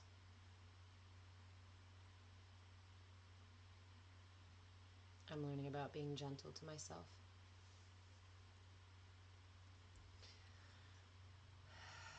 And I'm learning to let everything outside of me be a reflection of what's going on inside of me. And I'm learning to let everything outside of me also be a reflection of where I'm willing to put those boundaries.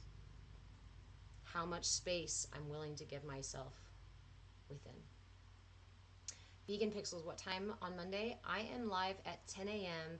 Pacific time every single day from September 1st to October 10th as we do this 40-day Kriya. Normal class is Monday, Wednesday, and Friday and Saturday for our Bhakti Bites class, and that's also 10 a.m. Pacific time. I'm 10 a.m. Pacific time pretty much all the time. But for this 40-day Kriya, I'll be live every day at 10 a.m. Pacific time.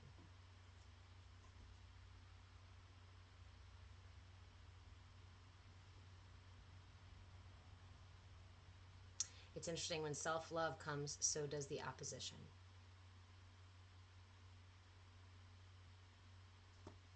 And we're so used to meeting opposition with defensiveness. I was actually saying out loud to myself in the middle of the night when I couldn't sleep while I was outside staring at the stars, something about this swinging both ways, right? When I am in a place of imbalance and I believe that I am unlovable, oftentimes I swing back the other way in trying to find balance and say, well, then everybody loves me. But that's really difficult to do because we recognize that that's not the truth. My mother used to be a big deal. She used to always make a big deal of fake it till you make it. And fake it till you make it always felt disingenuous to me. And I was like, well, faking it isn't what I want to do either, right? I don't want to live in my self-doubt, but I also don't want to live in faking shit either. So how do I find that balance? Futurismo, you say you think that that's because they're feeling exposed and they recognize how much self-love they need, so they lash out. You mean just people in general? Or the parts of self? We do talk about that a good bit in here, right? Especially being a public space and people coming in and wanting to lash out or being disruptive. That's why I usually mute accounts. I don't block people usually. But lately I have been starting to block people when they come in and they're just obviously being, I don't know. I don't need to justify it. If something doesn't, I wanted to change the thing in this space to say it's a CAYA space, come as you are space. But I want to shift that wording because yes, it's a come as you are space, but it's a space where we cultivate a sense of personal responsibility. And the requirement in this space, really the only requirement, is that you show up and be self-responsible, personally responsible. That means being aware of and intentional about the way that you speak, the things that you say, so that we can cultivate a safe space together. But I think that those words need to be changed because when people see come as you are, right, but they are in a place of imbalance, they'll say, but this is how I am. I am an asshole. I am aggressive. I am belittling. I don't give a fuck. Oh, you don't want to hear my opinion, right? And then it turns into a gaslighting game where you've got somebody obviously being inappropriate, obviously being rude and disruptive, and then turning it around and trying to accuse you. Those are argument fallacies. Those are gaslighting tactics. And at this point in my life, I have no space for gaslighting tactics. If you are not responsible enough to be aware of those tactics, then my friend, go do some self-work.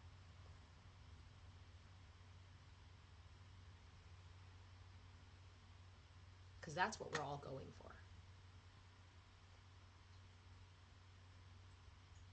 Ashley, it's peaceful and they need to make it tumultuous. That's the thing. When we are uncomfortable with peace, we seek out disorder, chaos. We seek out tension. Feel like you just missed a modding moment?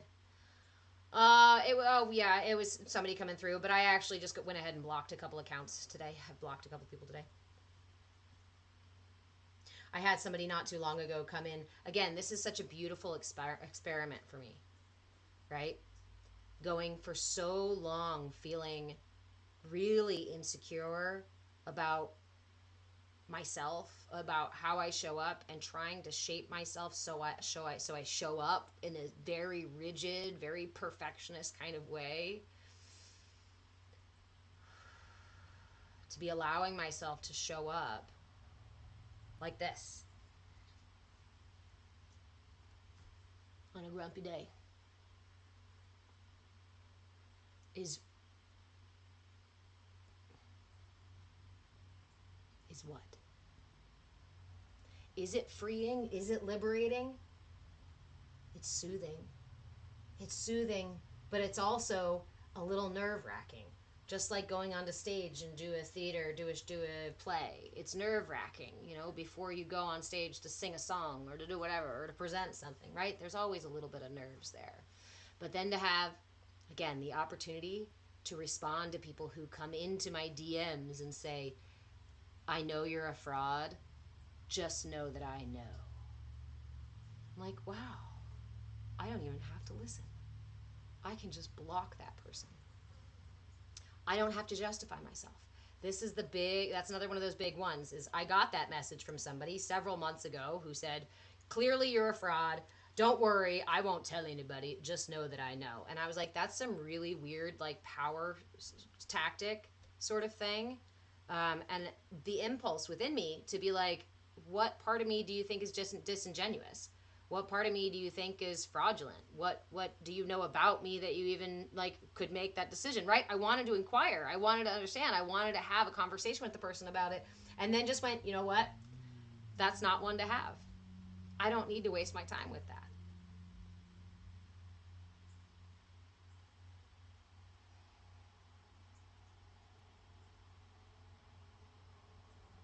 When we learn to have patience with ourselves, we can have patience with others.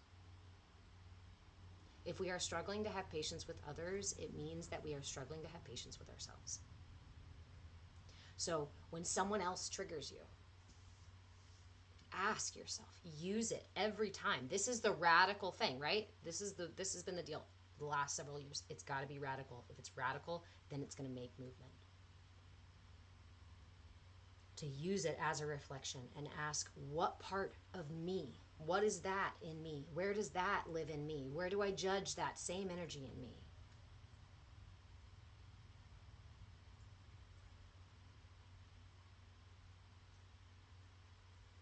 Mike, aren't all the flies pretty funny, huh? So I went down to the local hardware store to pick up some fly strips because we just recently had, like a couple weeks ago, we had a little bit of rain and then really hot again. So we essentially had like a late season fly hatch, and the entire town is overrun because they were completely out of fly strips or any sort of indoor fly stuff. And I was like, oh my God. I thought it was just my house, right? We have a neighbor here who has cows and horses, and so obviously there's a little bit more with like the wet soil and whatnot, but they keep it pretty good taken care of. But this is wild. That's wild. And it's been such a cool opportunity for me to practice patience. Practice patience and practice acceptance, because there's not much I can do about the natural fact that flies hatch. Perfect conditions for them. They love it. They're feeding my spiders right now, and that I like. And it's giving me a fun opportunity again to show up like this and to not expect these kinds of ignorant judgments, right? Where people come in, again, just wanting to disrupt so they can make themselves feel better. I bet I poked her ego. I bet I made someone feel like shit. What is that? Who does that? Why do that? Who made you feel like that? Who made you think that was funny? Who did that to you that made you feel like you think that's okay? I'm sorry that you speak to yourself with such condemnation. I'm sorry you put yourself down with such insensitivity. Because everything we say is an admission of the ways that we speak to ourselves. And when we can't have compassion for others, when our first knee-jerk reaction is to judge or belittle, my friend, you're way off balance. But it's okay. It's okay. Because the energy system is dynamic, and even if we're way the fuck off balance, in each moment we have the opportunity to balance ourselves, to align ourselves with the truth.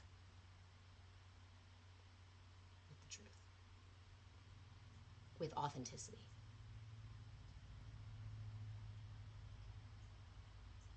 Authenticity recognizes the value of the self and the other. Authenticity doesn't have to be selfish. Authenticity recognizes that I am perfect and right and good exactly as I am, exactly where I need to be, and if that's the case, then so are you. Bill. Yes. And honestly, he encourages imbalance. The biggest issue I have with the divisiveness of politics is that it encourages imbalance. It not vilifies,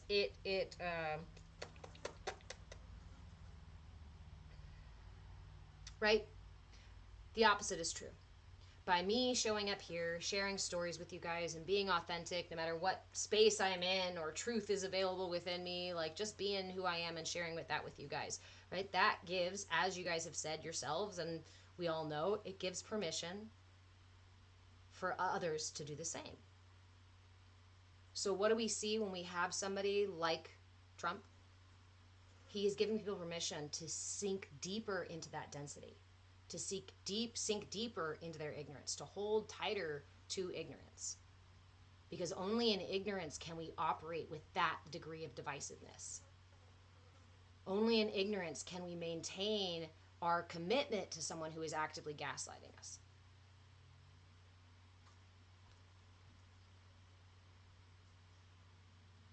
But you got to remember, ignorance is bliss. Ignorance is security. Ignorance is safety. Ignorance is Eden.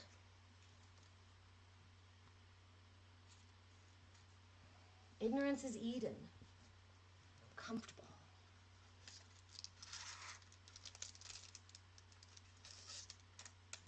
And what did God say? Stay here in Eden and everything will be fine. And what did Trump say? Vote for me and you'll never vote again. Just do what I say, not as I do. Just follow the rules that I make but don't follow. But guess what? That's the general, that's what we're dealing with on a large scale. Hey, Op-Bot. The system we live in operates on your ignorance, requires your ignorance to continue to engage in it. Hi, D. I'm showering myself in incense. Just about the only thing that's keeping these very excited to be alive flies off my body. Bill, ignorance equals bliss. Spaz, hey! Spaz, well said, thank you. Only in our ignorance can we operate as separate consciousness. So I actually heard one of the definitions, right? One of the ideas that ignorance at its core is truly just a belief in the duality, belief in the separation. The more we believe in, the more we are adhering to, the more we operate in the duality, the more we are operating in our ignorance.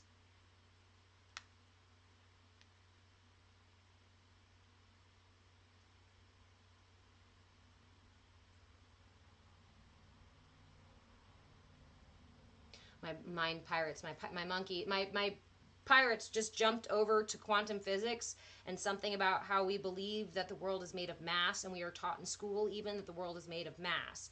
But we now understand and know and can measure the fact that the world is primarily not made of mass, but made of the intangible. Because mass is tangible. And what we can perceive and what we experience because of our limited senses is really very the tangible stuff, mostly the tangible stuff. The intangible is the stuff of spirituality, is the stuff of unprovable, right? It's not tangible. And yet with quantum physics, quantum mechanics, we can get down to see that the fabric of reality, what most of reality is made of, is the intangible. String theory, right? Is two things on totally different places in the universe occurring at the same time. Is the fact that time and space move around the observer. We are taught in school that this is a solid wall. This is a solid table, right? That's a solid skull, mostly. But as my mother taught me when I was a kid and learning our energy work, all of this in between, that that's the stuff. That's the stuff that we interact with. That's the stuff that's moving through us. That's the stuff that my heartbeat ripples out through. Energy transfers. It never dies. It only transfers.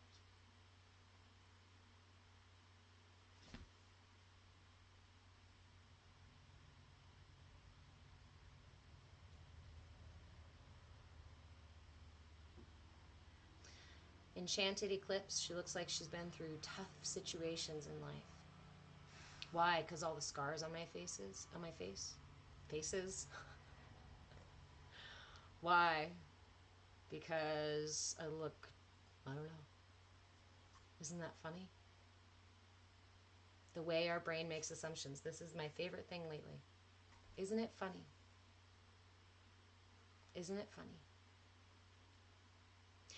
Enchanted Eclipse, you're just coming in after I was talking about some of those experiences and how those experiences have led me to profound healing and insight. And that it's actually through finding the gifts in those situations that truly created space. Hi, Kimmy. Ben, have a great day.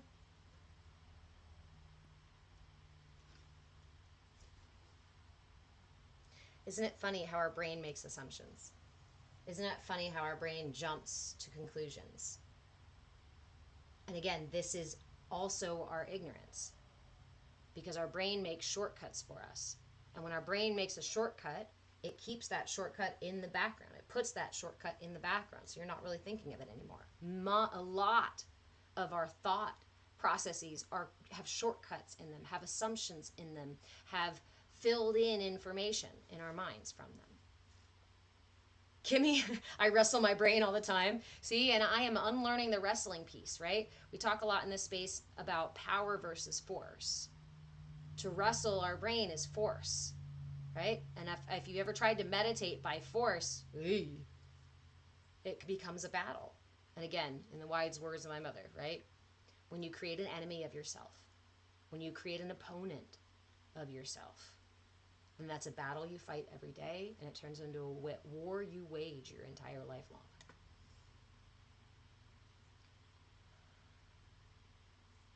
When I really learned to meditate, when I really got into meditate, was able to meditate, was when I stopped using force. But instead, created space to receive. Ha! Leb, meditation by force is often just thinking about not thinking. That's exactly what I was doing for a long time.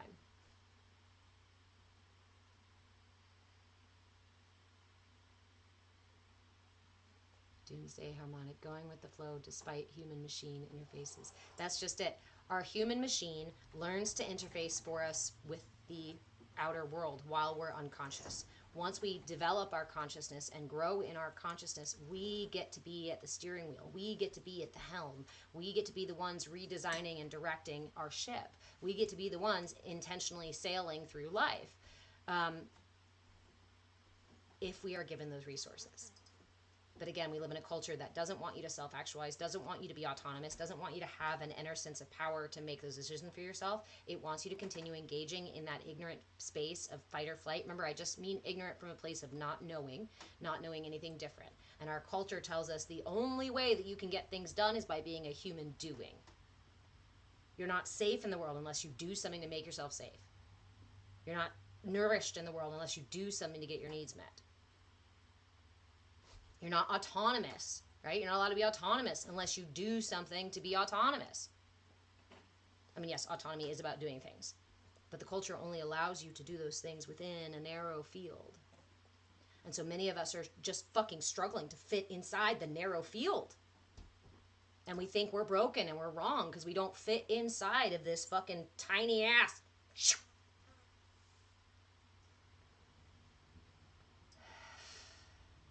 But that's, again, because because the system lives off of that. The system needs you to be ignorant of these things so that you continue to buy the junk food that doesn't actually satisfy your needs, and it keeps you unwell. So you continue to buy the external medicines and whatnot that only treat the symptoms and disguise the root issue. So that root issue is going to come out sideways, and then you're going to see your therapist why this sideways thing is coming out of you and you don't know where it's from.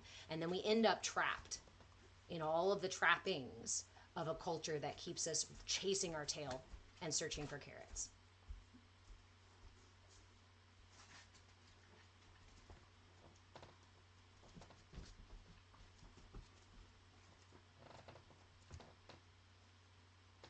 But you have a right more than anyone else to know yourself. Kimmy, I like that. That's awesome that your mom had knowledge to share. I'm learning and sharing with my mom. I'm really, really grateful. I started doing energy work when I was a child. I was already privy to it and doing it. She taught me how to, based on our family lineage of energy work. And she had a great deal, many insights for me. And I've learned a great deal from her wisdoms. I wish I could share with her. She's not in that space yet, unfortunately. And maybe she never will be. So I share here instead. I share other places instead because this is the shit that got me to wellness.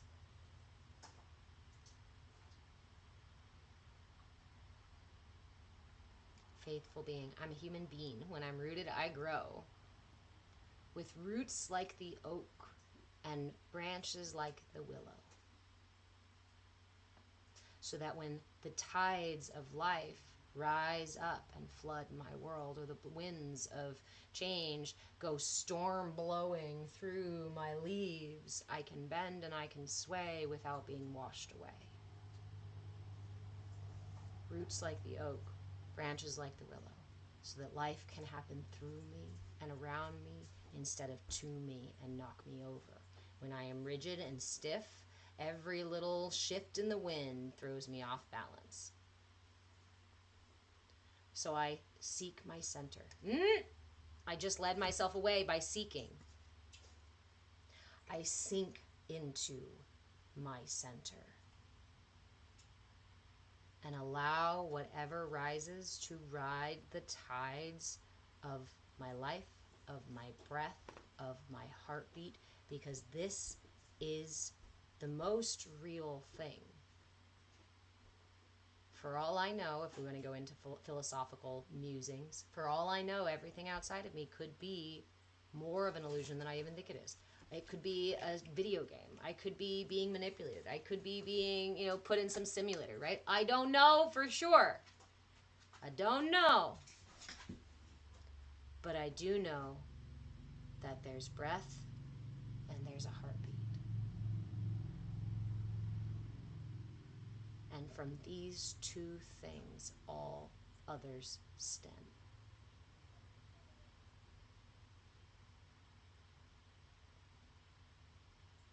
Thanks, love. Yeah, Lambie, that's also well said too.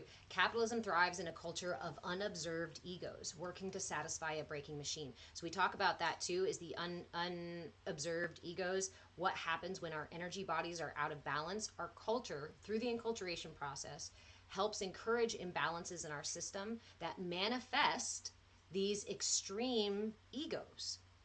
Because our system's being thrown out of balance, and so our system is trying to adjust by creating protections and parameters, and these become your ego characters that you operate through life. And then your culture encourages them further. We were talking yesterday about gender stereotypes in the West, right? And how if you're of the masculine, often you have permission to have a bigger solar plexus. And then your culture encourages that bigger solar plexus by allowing the masculine to be more aggressive, allowing the masculine to be more verbose, be more controlling, be more in charge. Whereas the stereotypical feminine, you got to pull that energy up here, and you're allowed to have this big open heart chakra, but you're not allowed to take care of yourself.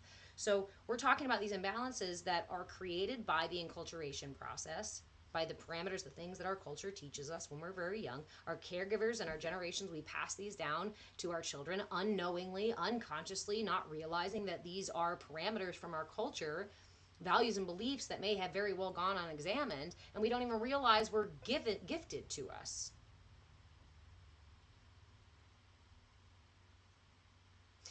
Bot. How do I as a female get a bigger solar plexus? It's not about gender. It's about finding alignment. All of us have an alignment available to us. That alignment is going to look different for every one of us because my instrument is as unique as your instrument is. And we talked in very beginning about astrology, and about astrology being a really good example of the parameters for your classroom, aka the available energies moving through and within your system. So I've got a Virgo sun, a Gemini rising, and a Pisces moon. We'll just stop those with those top three. My Virgo sun actually does give me a bit of a boost here in my solar plexus. I am inclined to use control as a form of protection. Now, it's not a confident center, right? So instead of being balanced and moving through, fluctuating in balance, my system goes from deficient and fearful to extremely controlling. Now, I'm aware of this process. So when my system gets triggered, I get triggered. This is a perfect example with my child and working through these things with my child. This is kind of the energy that was triggered in my early development in the last several years, like same his age. Sorry, he's right there. I'm trying to turn the camera away from him. So a lot of the stuff at this stage and at these last several years in parenting have triggered this and this a lot for me. And these were the places where I still have a lot of work to do, a lot of adjustment and balancing to be had. So it's a daily fucking practice of meeting myself, meeting the need for me as a parent to try to over control the situation for fear, security, safety, and like all sorts of other reasons and whatnot that are not actually rooted in the right here and right now. So there are certain times in our life where these things can become more intense, right? But it's when they're triggered, and those when it becomes intense because it's being triggered, you can see it as an opportunity for release, for balance, for healing. Because if the universe is offering it to you, right, by situation, then take the opportunity. Don't see it as an attack. See it as a gift.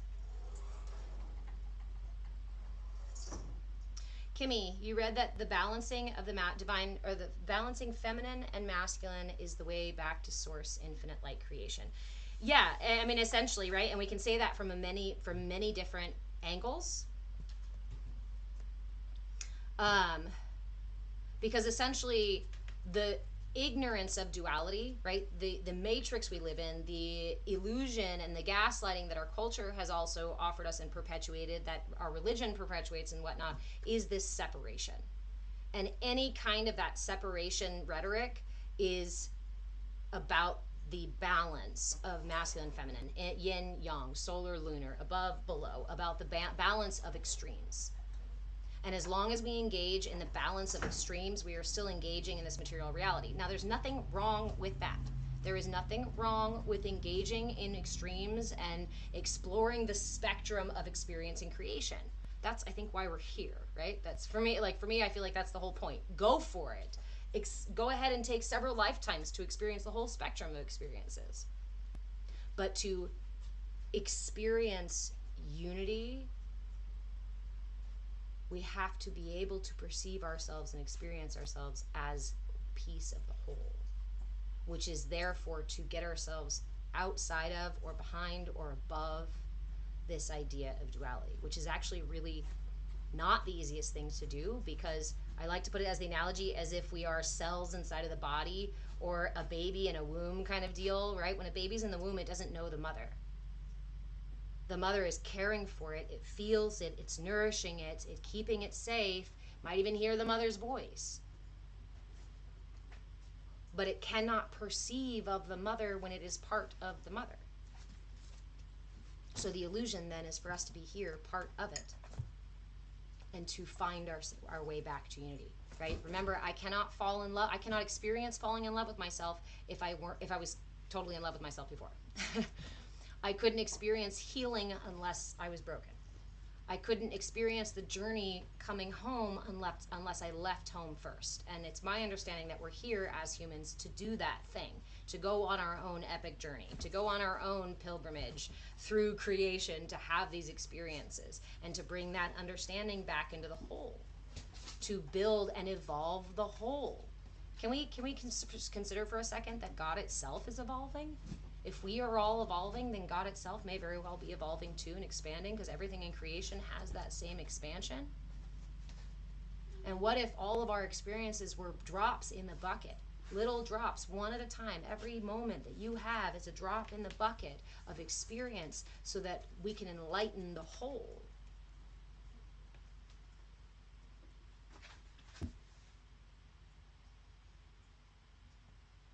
Derek, interesting. Can or should we rely on the energy body, the mother, as we can breathe?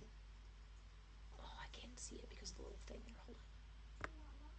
See me, home. Since I had my breakfast, can I have some potatoes?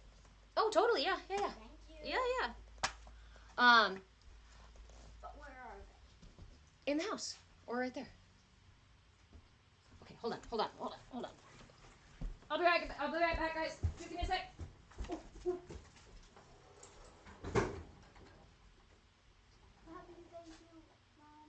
Huh? Love you, thank you, Mom.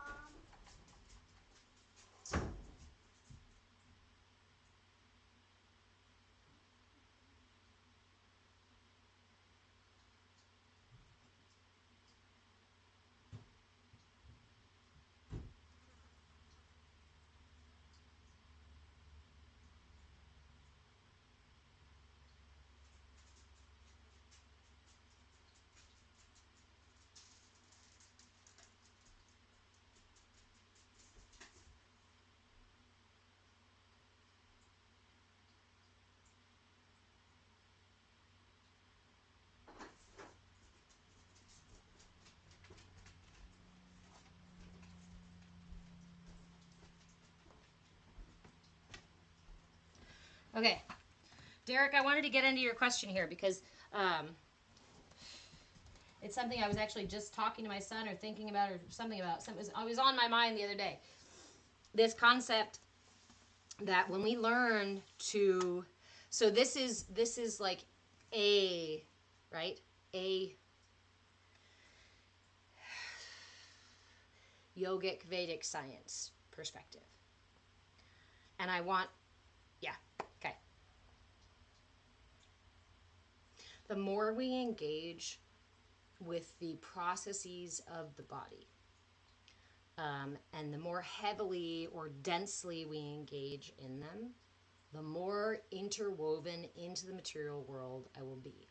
This is where we get the ideas of if you eat meat, you can't reach, or you can't reach enlightenment with when you're still eating things like meat or dairy. This is where we get the idea of fasting or sleeping less or breathing less, a variety of things that people sometimes jump to before the system is truly ready for them. And I'm very hesitant to talk about these things online because of that. People take it and they're like, oh, I want to reach enlightenment, so I'll just fucking starve myself. No, don't do that. You will absolutely exacerbate the experience and not get yourself closer to enlightenment, okay? You're going to pull yourself off balance. So, that said, there is this understanding that as we create space, as we allow for that energy body to exist within us, when we clarify our system so that energy body, so that the prana truly resonates at the highest available frequency, which is authenticity, right, through our systems, that we can actually reduce our need for the very breath and nourishment that we seemingly rely on, that our bodies seemingly rely on in this reality. And in fact, we can pull all the way back to existing on the energy body itself and the Christ oil, or the fluid in the spinal column and the energy that moves through that. That is not something for anybody to go tomorrow or today and just jump into. That is something that you absolutely have to prepare the body for. Just like a fast. If you're going to fast and you don't prepare the body, you can put yourself in the hospital. These things are not things like, I'm all for information sharing. I'm all for everybody having the information, but it's about personal responsibility. And I'm sharing it with the trust that you're not going to use it to hurt yourself. So, can or should we rely on the energy body? No. Align your energy body. Clear your energy body.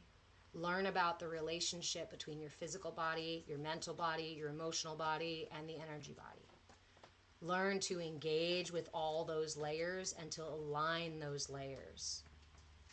As those things happen, your system will naturally rely more and more on the energy body. It's not something you do.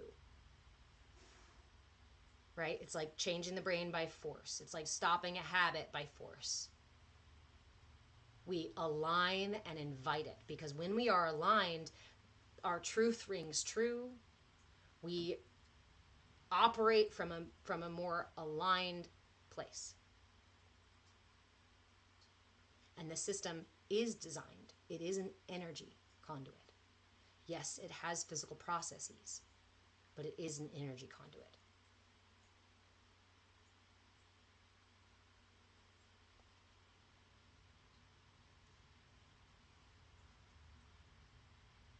Sorry guys, just getting back to comments here. Flow, can that create pelvic floor pain? You keep trying to work with this energy in hopes it will help. Let's see. What energy are we talking about? Solar plexus and heart energy. Will it create pelvic floor pain? Pelvic floor pain is mostly related to your root chakra. Your root chakra is related to situations that occurred in utero up until 6 months. We can still have injuries and traumas to the various different chakra areas later on in life, but they usually don't get stuck and turned into habits. So the habitual stuff, if something is manifesting physically in your body, then it is very likely related to a chronic energetic imbalance. And pelvic floor pain, feet pain, issues with like varicose veins and stuff like that in the legs, pelvic floor.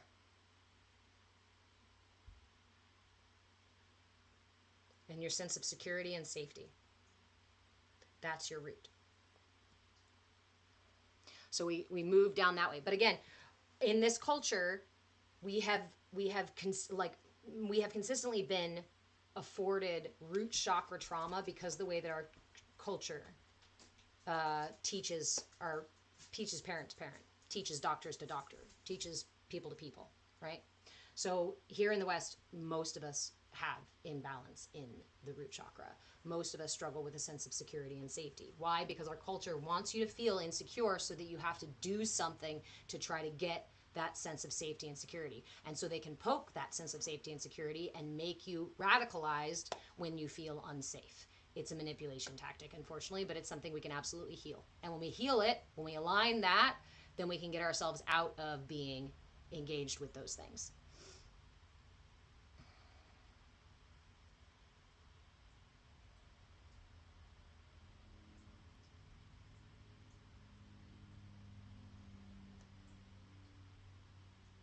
Organic sludge, you think that people need to focus on what's going on in this reality right now. Here's my question though, friend. What is this reality? Which reality are you talking about? Yes, there is a collective one, but if you speak to anybody on the street, if you go out and canvass the streets, you're going to find that there is nobody who everybody's not looking at it the same way. So what reality are you focusing on? Because the only reality I can experience is the one that's through my lenses, and the one you experience is through your lenses, and I can guarantee you that those realities look different.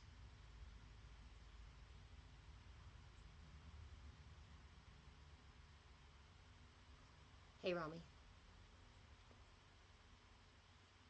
Flo, mild foot injury too? Okay, so one of the things I love about the energy body. Oh, hold on. Derek, what is the difference between aligning the energy body and seeking out reliability in it? There's not a difference. I would say that in aligning it, you develop a reliability in it. You become familiar with it and you develop a reliability in it. So, root chakra work. The reason I love the chakras is that they're really easy to work with in a whole bunch of different ways. Red, red, red, red, red. Eat it, look at it, wear it, smell it, stare at it, sleep with it, carry it around. Red, red, red, red, red, red. Go stomp outside, although if you got a feet injury, be careful. Walk around barefoot. Wiggle your feet in the ground, in the mud. Hi, sir. Did you find the squeaky in your llama? Really? And you wanted to show everybody? Thank you for sharing it. I love you too. Okay.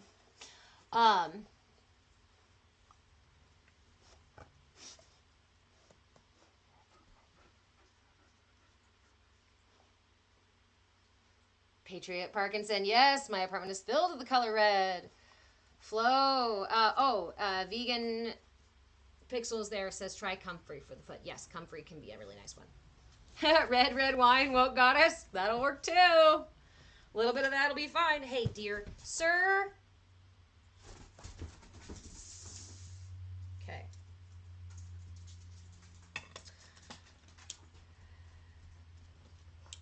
The Bij mantra for the root chakra is LAM. Lam. LAM. LAM.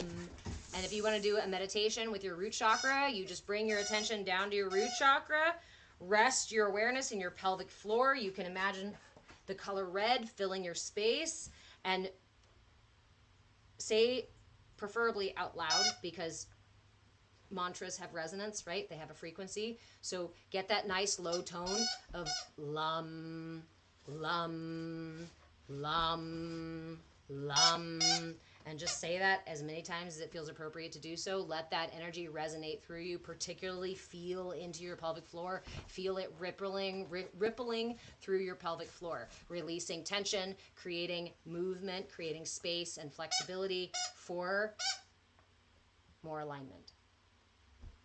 Yes, Derek, garnet and red jasper. Great suggestions. What else? Prana mudra. If you want to dump things out of your system, you can use the prana mudra. This is the prana mudra where you extend the first two fingers and you touch the thumb to the pinky and the ring finger. This is the prana mudra, and you can hold this mudra to increase the flow of prana throughout your entire system. But if you want to discharge excess prana or imbalances, you can use this and literally just touch it to the ground. Sit on the ground. I mean, if you're sitting in a chair, you can do that just fine too. But preferably if you're on the ground, especially if you're outside. You want to really amplify it, go sit outside with a bare butt on the ground and underneath a tree and do your prana mudra and put it in the ground. Flow. Let's talk about it all day long because I'm Vata. I'm a Vata Pitta balance ish.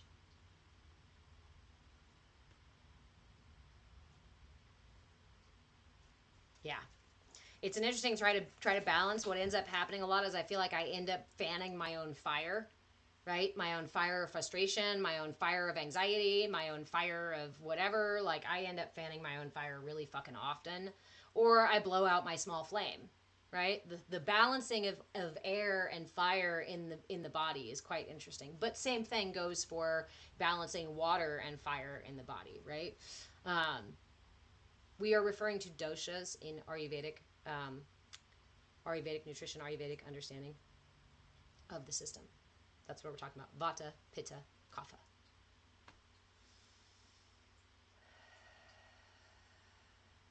So, and that also means with an air dosha that it's likely that you're accustomed to pulling energy up, kind of head in the clouds, floating away sort of stuff sometimes. So intentionally pulling energy down, using visualizations for yourself if you're wanting to ground more, if you know you're an air dosha or you know you have excess air in your system, pulling the energy downward intentionally with the breath, inhaling, pulling the breath through the nose here, exhaling down through the root and out. Flo, are we cut from the same cloth? Your Pisces also have my Pisces moon. And that's Pisces swimmy, ethereal energy too. Yeah, pull that stuff down. Let's see. I'm just throwing all the root chakra stuff out right now, guys, because you asked, because you said root chakra.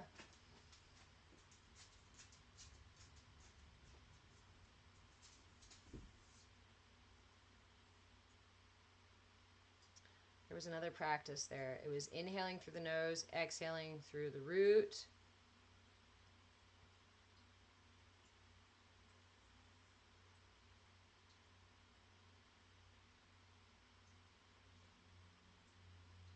My pirates are arguing about different pieces.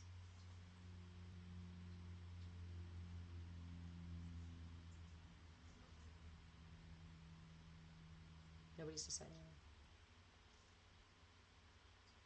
Flo, it's interesting. It's so interesting how it all overlaps and blends between chakras, doshas, astrology. That's why I went to school, is because I was studying child development, right? I was doing energy work. I was learning about the chakras. I was studying philosophy. I hadn't reached the doshas in Ayurveda yet. But then I went to school to study child development, human development, and wellness. And I started to recognize where child development theory aligns with chakra development.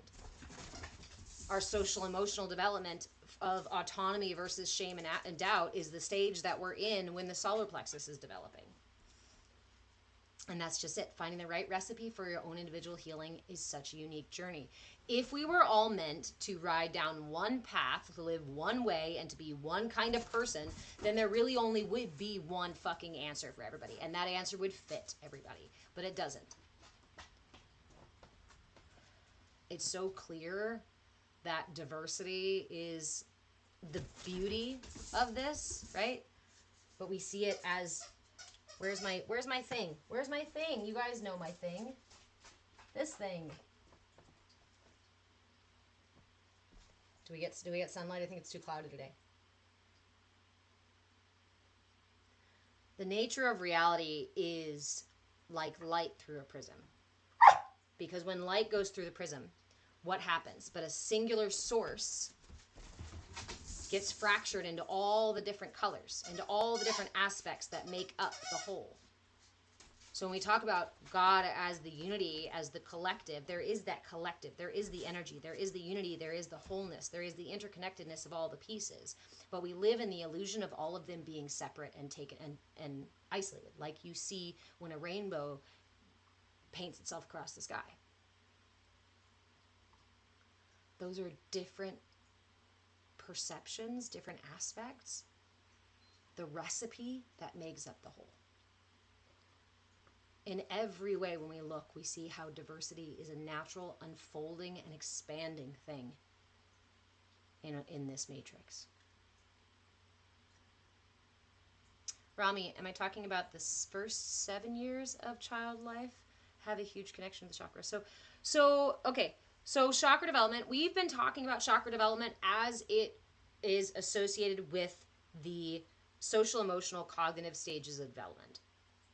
And there is a development that is aligned for each of these chakras, right?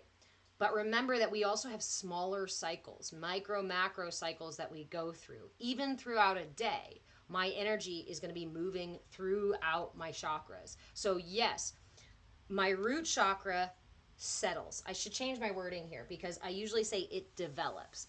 But my chakras already exist. I don't come into this life without chakras. I don't not have energy centers, right? But they're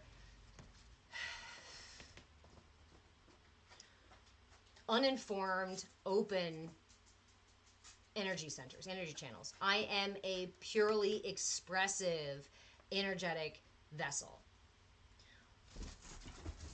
During the stages of development, We are talking about when that chakra becomes informed about how to operate in this world. And those happen during same stages of different social emotional development. So we're talking about root chakra from in utero till about 6 months. Sacral chakra from about 6 months to about 2 years. Solar plexus from about 2 years to like 4 or 5 years. 5 years. 5 to 7, 8, 9-ish years. 9 to 12-ish, 13 years. From 13, 14, 15, 16, 17, 18, 19, right? So that is when the chakras essentially become defined. That's the better word. They become defined. And that's by defining themselves, they are deciding how to exist in this world.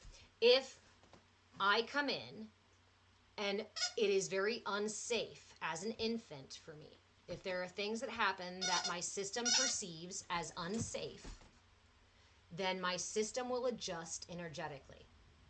Now, again, this can look like different things for different people, and that's where we come in with astrology and numerology and the designs, human design stuff, right? So that we can actually, sorry, I don't know if the lighting is shitty for you guys.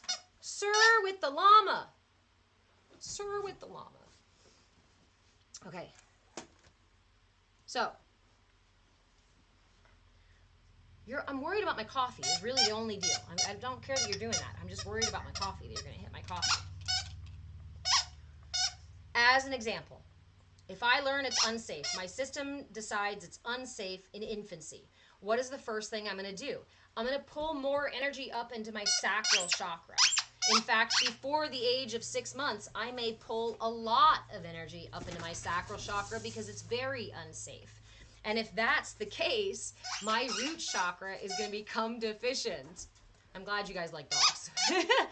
My root chakra is going to become deficient because it's pulling up into the sacral. What does the sacral do?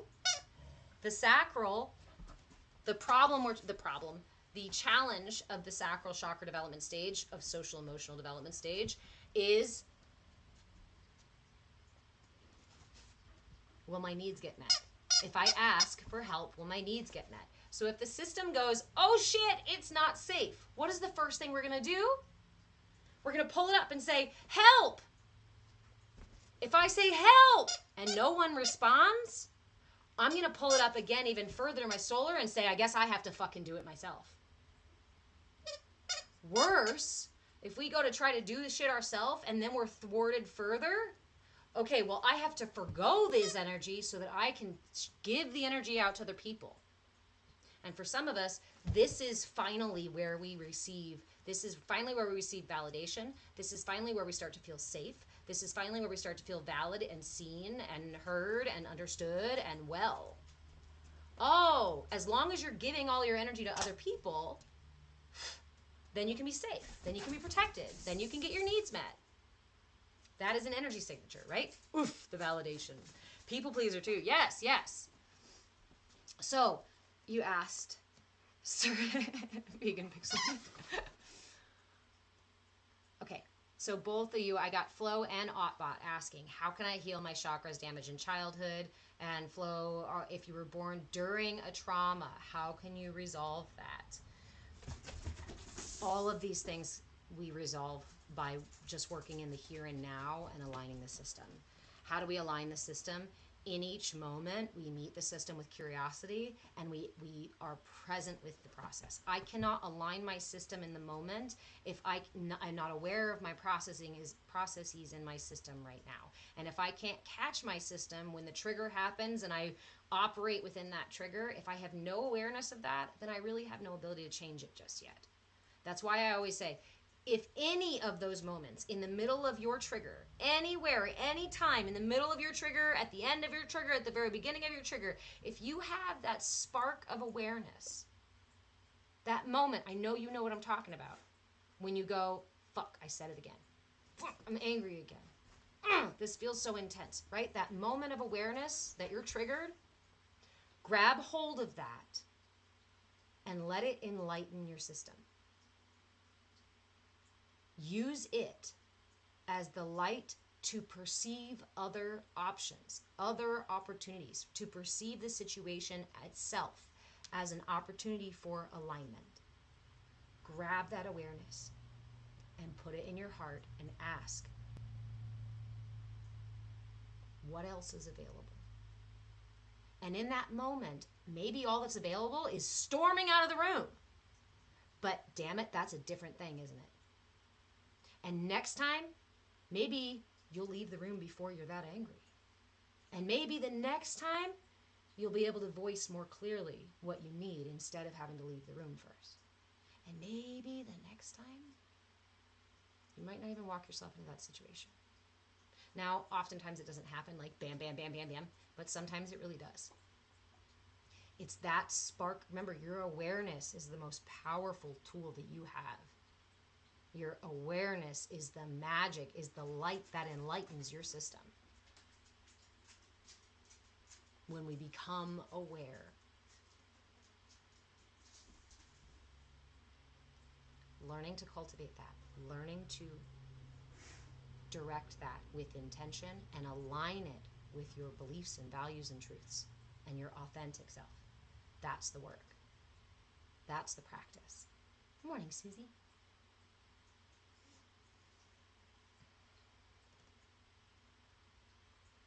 Flo, you say you were born 3 months early from a car accident and your identical twin didn't survive. Wow, my friend.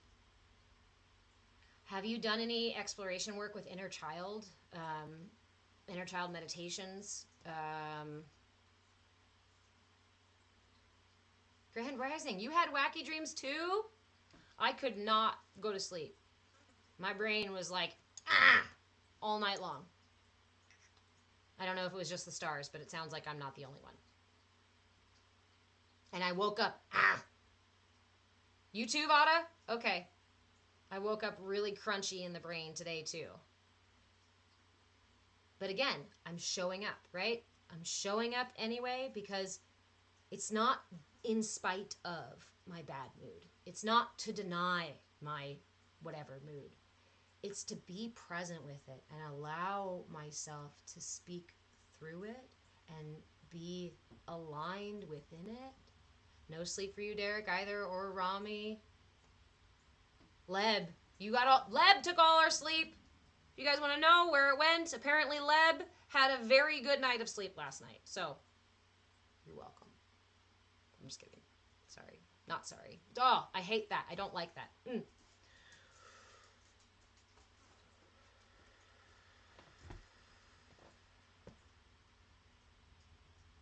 I don't like the sorry, not sorry. That was an unintentional one followed after the other because I was trying not to apologize for the thing, for being authentic.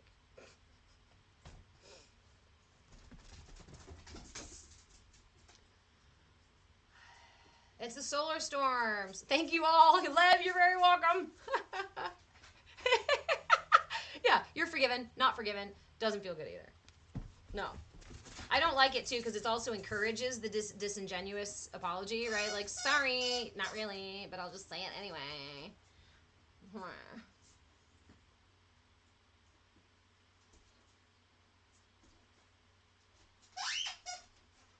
Derek. People think a pirate's favorite letter be R, but a pirate's first love be the sea.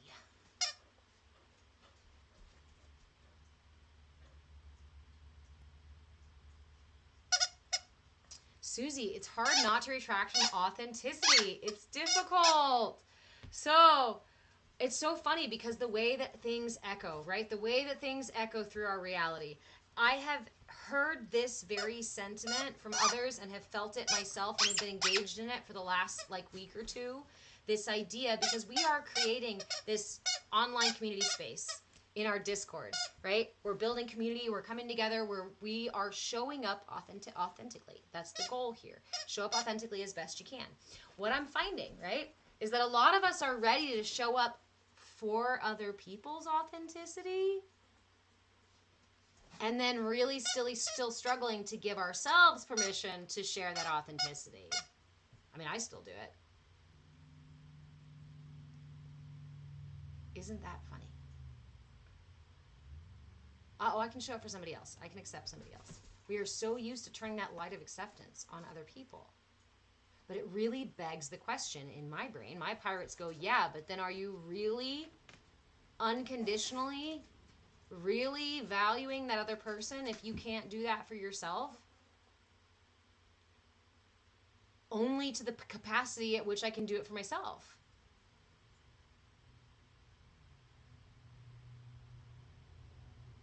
So then if I'm really interested in showing up in a way that truly holds space and values another, I actually have to do the work of accepting myself enough to show up so that I can figure out how to do that for myself and then genuinely turn it on for other people. Eeh. Eeh.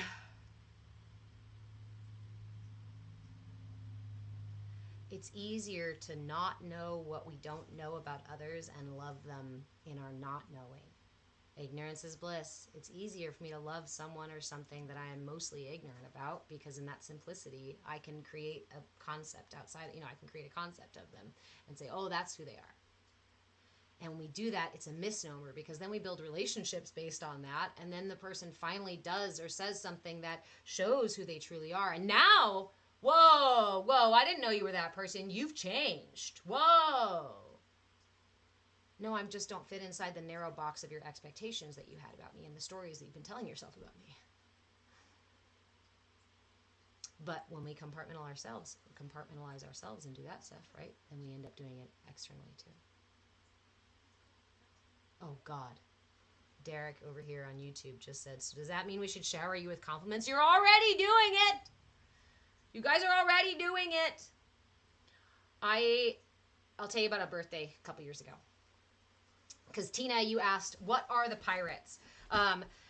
Just as an aside, you guys will hear me talk about my pirates often in here. It's rooted in the concepts of internal family systems. Essentially, I am a storyteller. I'm a very visual person. And as I was doing meditation, self-exploration, storytelling stuff, I sort of embodied my sort of, angel and devil, right? The classic, there's an angel and devil on your shoulder talking to you and whatever, these ego characters. So I put these ego characters into my stories, and I started to build up on these characters and to ask these characters, who are you? What energy do you bring into my life? How do you show up in my life? How does this devil energy or angel energy show up in my life? I ended up naming them Hell and Hope. And Hell and Hope became my allies. And I started to build the relationships with the way that they showed up. If somebody came up to me and grabbed my ass in a bar, Hell fucking defended me. Hope was not there. And if she was, she couldn't defend me.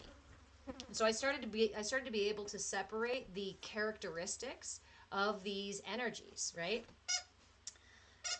But as I explored those two, I found out that there were subtle differences in the way that Hope showed up. And Hope became several other characters, whereas same thing with Hell. Hell showed up in various ways, right? And then there are ways that were really out of balance that she was showing up. And I was like, well, now I want to reel that in. Now I'm seeing you show up with aggression, or a high need of control because you're feeling insecure. I started to be able to see these things and hear these things in the way that these characters showed up in my life and in the subtle ways that they started to differentiate, right? So essentially all of that became my pirate crew. And for many, many years now, that has informed me about my triggers. It has given me the opportunity to have genuine discussions with parts of myself, to negotiate lovingly with parts of myself, to actually have a place to put the love I have for myself, to have a visual process for perceiving myself as a valued aspect and as these things as a really true sort of deal, rather than in this kind of ethereal wishy-washy place of like, oh, my ego exists somewhere. Oh, I know I have these different like parts of me, but what does that really mean? For me, the most helpful thing was turning it into a story, turning it into a visual. And yeah, they're my pirate ship. They're my pirates, and they live on my pirate ship. And we talk about how, sometimes usually our pirates, our ego characters, vie for the steering wheel. This is the reactive part. If you are stuck in reactivity, if you are operating, let me say that, if you are operating currently in reactivity, then what's happening is that the pirate that boarded your ship, that joined your crew when you were young to serve a specific purpose, that is the pirate that keeps grabbing the helm when that particular trigger gets poked. If you want to change that trigger, you need to negotiate with the energy of that pirate. That pirate is doing that for a good reason. This is important. Remember that your pirates are your allies. This is your crew. You need every member of this crew. You can't throw anybody overboard. Here's the trick. You can't throw anybody overboard. Alias the Mutant, what's the topic of discussion? That's okay, you just arrived. Welcome in, welcome in. We are talking about my pirate ship, my internal pirates. We are talking about the concepts of internal family systems and the understanding that while I am a singular whole, I absolutely have different aspects of self, different facets of ego, right? The way that I show up in each moment in different situations is an example of the way that my ego shows up. Ego is an okay thing to have. It's an important thing to have. In fact, ego was built into your system as a means of protection. So when you were born and you came into this world, you were a pure vessel of light, a vulnerable little squishy thing that needed to be taken care of. And the system expects to be taken care of. But in case it's not taken care of, your egos will begin to manifest in a way that will offer protections to your system. So then we now look at our triggers as protections, not as being broken, but actually as a gift. And I can pause for a moment and put my hand on my heart and put my hand on my shoulder and offer appreciation and gratitude.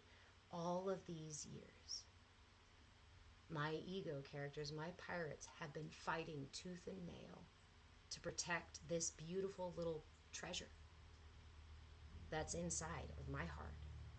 Everybody has their own little treasure tucked away in there.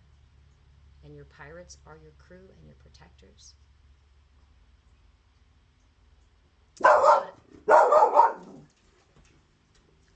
Ajna. Ooh, is it Stalker again? Ooh, is it Stalker?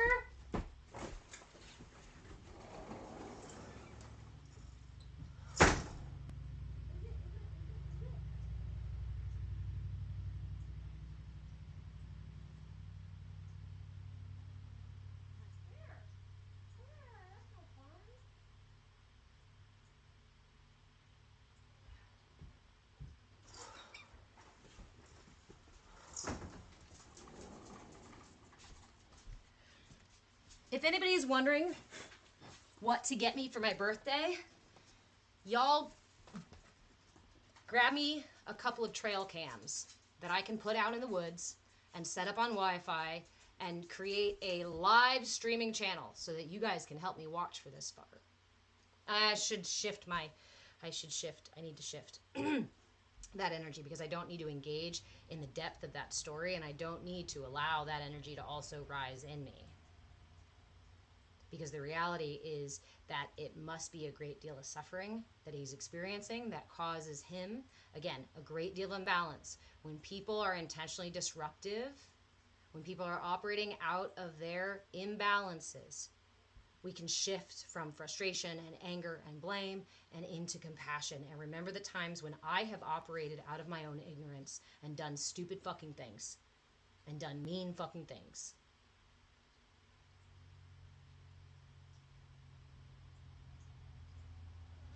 Drop my little heart stone in there.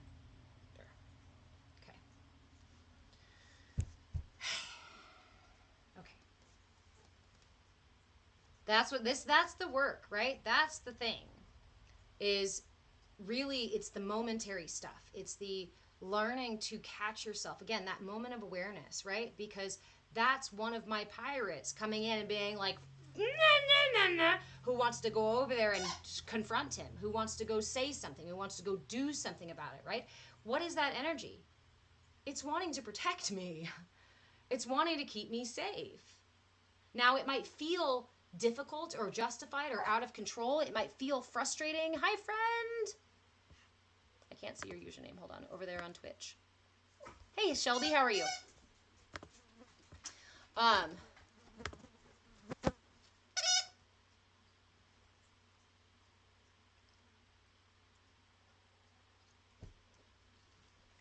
Grabbing that light of awareness and allowing the light of awareness to lead you.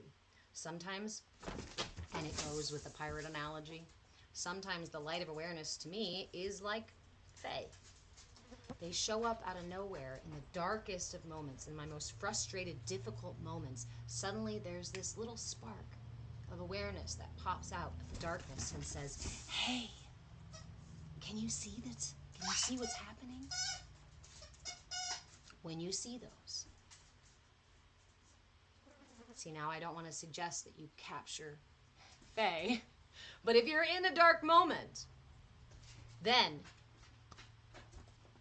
go ahead. Ad rock, that spark is Krishna. For you, it can be Krishna. For someone else, it can be God. For me, it could be Tinkerbell. For someone else, it'll be something else. That spark is awareness. Regardless of what deity we associate it with, that associating it with a deity is what gets us engaged in the story instead of just using the moment to follow the thing. Now, I can tell stories about these things, but if I tell the same story over and over, then I'm preventing myself from seeing the value or authenticity of other stories too, right? So you can believe what you want to believe. You can choose the path that you choose, but we want to remember that there is a path for everyone, and what's true for me may not be true for you, and therefore we listen with curiosity and willingness. Where's my prism? For you, Ad Rock, in your facet right here, your amazing little facet is your lens to reality. And for you, that's Krishna that leads you out of the darkness. And I'm grateful that that image, that story, that analogy for what is helpful to you and comforting to you. And if somebody all the way over here has a completely different, completely opposite perspective of what that spark is, would you tell them that their answer is not true, that there is not valid, that there is only one thing that that spark can be? Or would you recognize that if they're all the way over here on the other side of the matrix, then they're probably seeing the world very differently than you are? Does that make them wrong because they live on the other side of the world? Because they're looking through a different colored lens?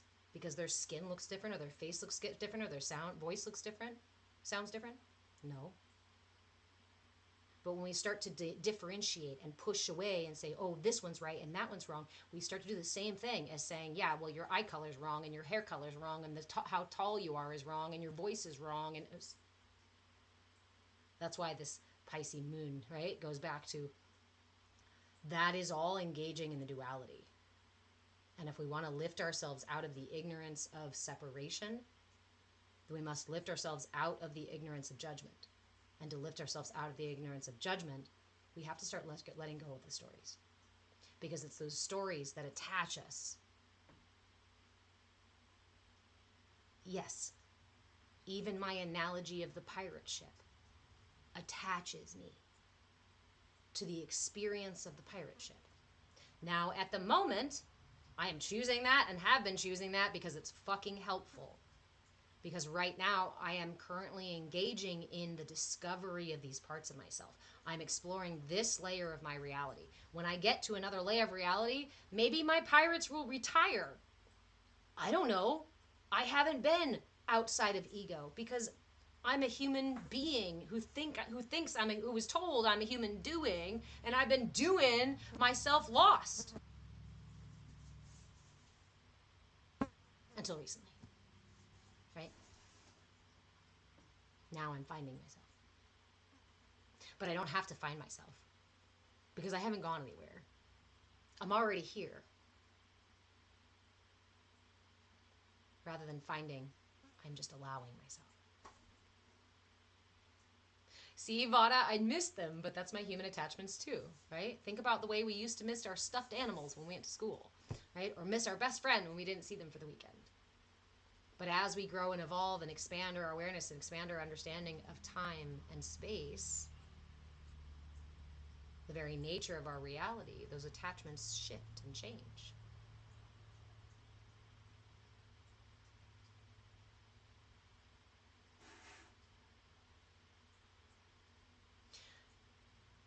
The use of the analogy of the pirate ship too, when I first started with it, it was a minor shift, but it was a really important one. There's a difference between saying, I am angry and I am feeling angry. When I also give angry a face and a character and a voice, then I can look at it more like a costume that I put on, like an energy that I embody in the moment for a purpose, which is what your triggers are. When I recognize that, then I have the capacity again to separate myself from it and perceive it as what it is: temporary, finite, and ultimately not the truth of who I am, but instead a manifestation from previous experience informed by my energy signatures within my system for the purpose of protecting me. When I do that, then I am no longer a victim of my mind, my body, my past, my future. I am present in the moment and capable of building this trusting, valuable relationship with my inner selves, right? This is how you become the first mate. I talk about the inner captain too on this analogy, and when I talk about the inner captain, I am talking about the superconscious self. The pirate's ego self, subconscious self, unconscious operations, right? The pirates are all of those things. And so is the ship. The ship is kind of your body. The captain is my superconscious self. The captain is the wiser wisdoms available within me.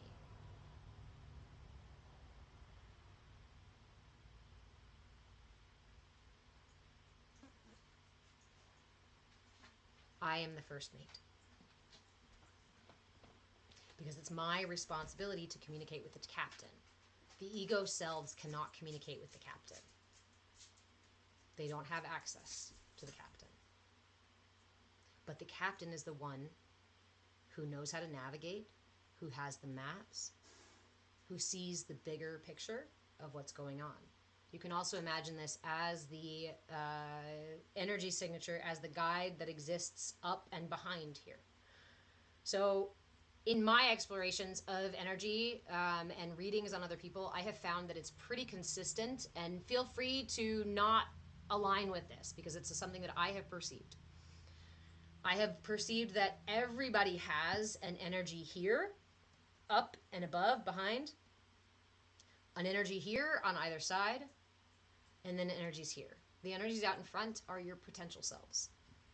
The energies here to the side are there's a past life self, an ego manifestation, or a spiritual manifestation, not spiritual, energetic manifestation from a previous lifetime or from other energies and built into this one. And this one here is an ethereal ally. Someone, a soul contract sort of thing, or angel kind of energy here, right? This is someone who's here, energy that's here to help you, here to soothe and take care of you.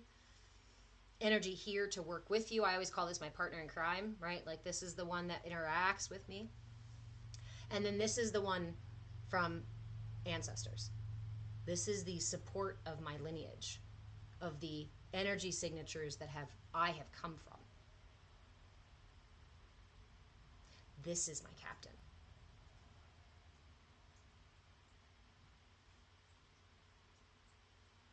And these expand out to be my crewmates. The potential exists in front of me. But again, it's just what I've seen.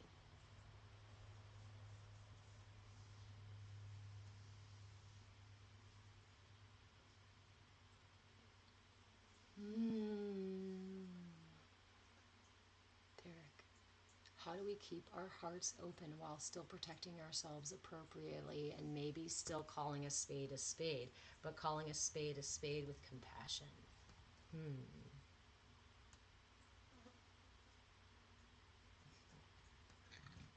Vada, do I feel confirmation on my sides, head, and neck? Let me think about that, Derek. Um, hey, Rucker, how are you? Have I felt so? Again, just the caveat, right? I have been working with energy since I was really little. My first, what I guess you would call spiritual experiences, were being taken out of body, right? Being removed from my body and watching things outside of the self. But during those events of being removed from my body, it was not like just floating around or being somewhere else or disassociating from the system. It was, there was always a hand or an arm on my shoulder or around my chest or similarly, right, around this way. I remember the visceral feeling of pressure on me, hands and arms. This is something that I have experienced all of my life. Some variation of this pushing on my shoulder this way or that way. I have had instances where I am, thinking about it, reflecting on it later. I was driving to a situation that was really, really, really bad for me. And the whole time driving there, the closer I got, the harder this pressure on my head got, to the point where by the time I got there, my neck was so tense because I was trying to push my head forward to fucking keep my eyes on the road. I was like, what am I, like, I'm not passing out, right? I'm not trying to fall asleep, but I'm using muscle to keep my neck upright. What the fuck? Turns out that's how those energies communicate with me on a certain level. I think sometimes because I just was operating in ignorance and not listening. So then they start to poke, right? But not your captain. Your ego selves will poke. Your ego selves will scream. Your ego selves will fight and push and pull, and they will tell you they're the captain, and they will tell you they're the answer, and they will tell you that this is the right way to go, and no, this is the wrong way to go, and they will tell you to take revenge, and they will tell you to do all of these things. But wisdom does not scream at us. The captain is waiting in the wings for you to stop fighting with all the ego characters, to stop pretending you're just a pirate on the ship, and to stand in the awareness that you are not your ego, and to be prepared and open to receiving the wisdom that the captain has for you. If you feel like I did, like you couldn't hear your guides, like you didn't have intuition, or maybe you did but you weren't sure, or constant questioning and not feeling connected, your captain is probably sitting there just waiting for you. Waiting for you to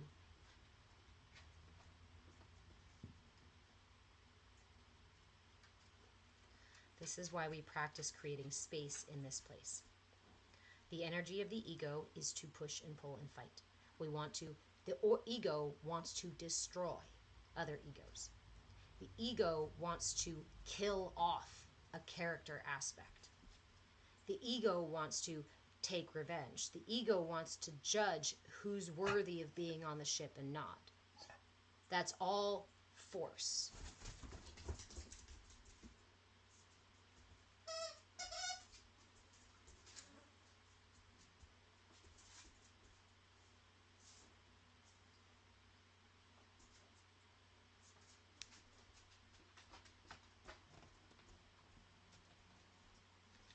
But hearing and perceiving your captain is something that we experience really uniquely. So I try to give a little bit about my experience, but I try not to give too much about my experience because I don't want you guys to be like, you know what I mean, taking the brain to take that and be like, oh, that's what it's supposed to look like. Thanks, T-Wrecker. I love sharing it. It's the energy beliefs, the energy system.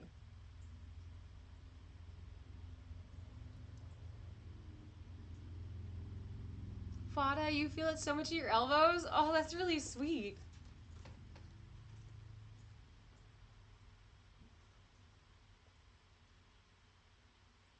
Rami, it seems the more trauma a person has, the more physical manifestations and interaction we have with it. So, yes, because that's what that's the system going out of balance. When the system becomes imbalanced, it creates that physical manifestation when it stays out of balance. If we go out of balance and then come back into balance, there's no need for the body to yell about it because it's in and out and we move through it.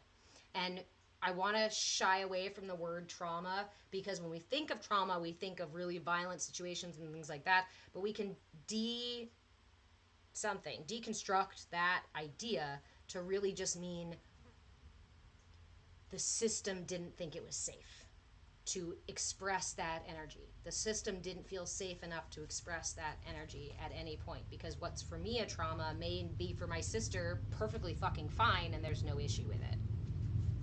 So it's not about calling it trauma or having violent, terrible things happen to us or having a really, struggle in with our child, like having mean parents and things like that. Like you can have, for all intents and purposes, a good, healthy seeming household and childhood and still end up with imbalances in your system. Part of it is because of our culture, right? But I don't want to call them traumas because that is indicative of a particular kind of idea.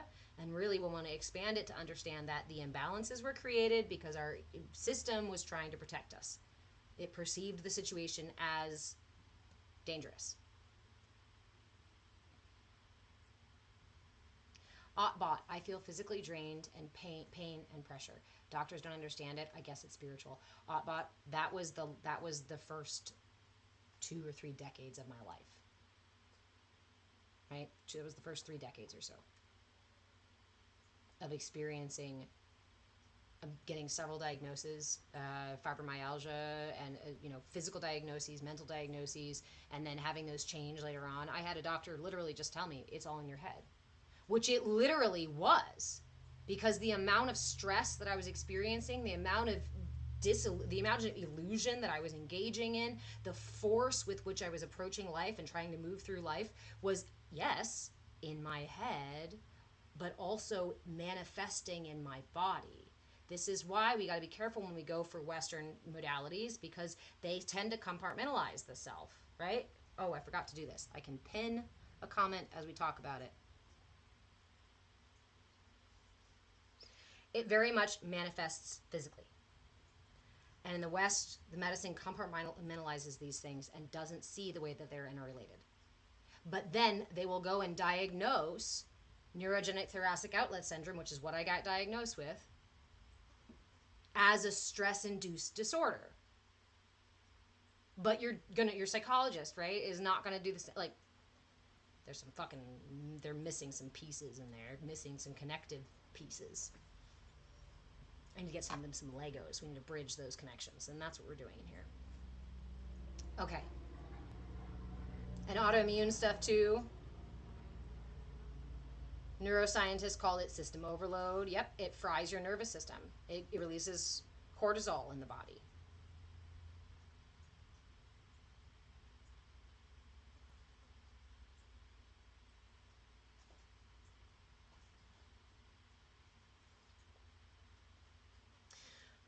I will tell you that I have progressively moved myself to a place of less and less pain. Do I still experience full body pain?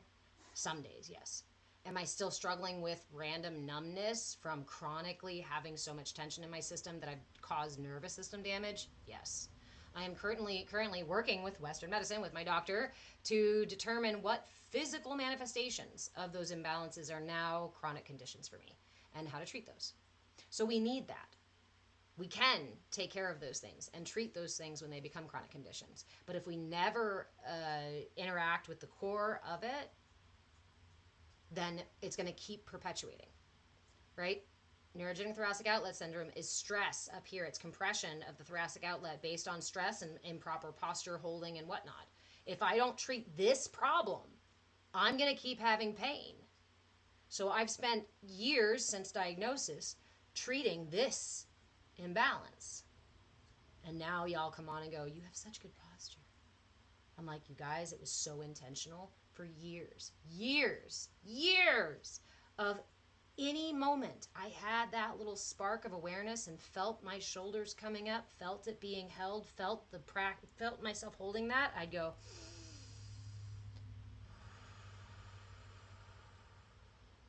and in that practice, in that exploration, one of those days I heard there's a difference between shoulders back and heart forward. Stop pulling your shoulders back.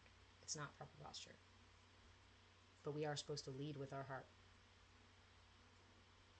When you hold your heart forward, your shoulder blades melt down your back and go in, flatten against your back, towards your spine. Your shoulders naturally roll open, and it releases tension, pressure here in your collarbone and your thoracic outlet. Heart forward. If you want to, try it. Slouch down. Position of weakness, position of defeat, position of protection. Now go ahead and right your posture, but this time pull your arms back, pull your shoulders back like you were told to. Pull your shoulders back. Where do you feel that? Because I can feel the tension across my collarbone. Look at the difference. I can feel that tension in my thoracic outlet.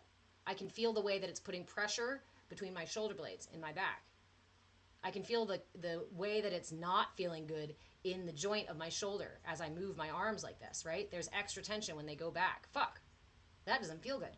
I have been standing in this posture for how many fucking years because that's what I was told. Put your shoulders back. Causing the very fucking problem. Okay. Back down. Shake it out. Position of weakness. Go ahead and come back up, and this time just heart forward, chin parallel to the ground. Now look at that. You see that space there? You see how my shoulders are not pulled, and there's freedom of movement. Heart forward. Speaking of the heart, Derek, this is a big question, and that's why I took a moment to kind of wander down these aisles here before I answered your question. And you say, how do we keep our hearts open while still protecting ourselves appropriately and maybe calling a spade, but calling a spade with compassion? This is the moment-to-moment work. This is the balancing, right? This is the process of expanding and finding balance through that expansion, finding balance and allowing that expansion. And in those moments, right, if I'm trying to balance, put yourself on one foot and sit there and try to balance. You're going to end up kind of going this way and that way and this way and that way and this way and that way and this way and that way and this way and that way. And when you find balance, all the tension leaves your body until you slightly go off balance again, and then tension comes back into your body, right? So what's going to happen is that there's no one way to keep your heart open, because not every moment is going to be a moment where your system feels safe in having your heart open. And if you force your system to do things that feel unsafe in an uncompassionate way, in that kind of like just balls to the wall, I'm just going to force myself to keep my heart open and be compassionate to every fucking spade I fucking see, then you're not self-care, right? It's not authentic, because what you're doing is causing tension in your system. You're denying and judging your system, calling it wrong for feeling whatever it feels in the moment. So then pushing yourself further out of alignment. If my authentic truth in the moment is that somebody comes in and says something that triggers my energy in a way that I don't have space to deal with right now, that I don't want to hold space for, that I don't want to engage with, I have every right to just walk away from that situation. In the future or yesterday, maybe I could have absolutely held space for that, because that was where my energy was at for the day. And in those moments, I do give myself permission. Does this feel safe? Yeah? Okay. Let's give it a shot. But the moment it starts not feeling safe, I can reassure my system. I can check in with my system and say, okay, are we done? You guys see me do that here on the lives. There are some days where we have long conversations with folks who come in because I have space for it and it affords me something too.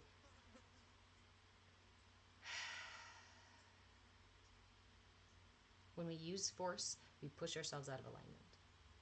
Sometimes we need force to build the muscles that allow us to find that balance. But here's the thing. In being out of balance, I am actually exercising all manner of muscles. You want a full body workout? Try to balance yourself. Because every muscle in your fucking body is trying to balance.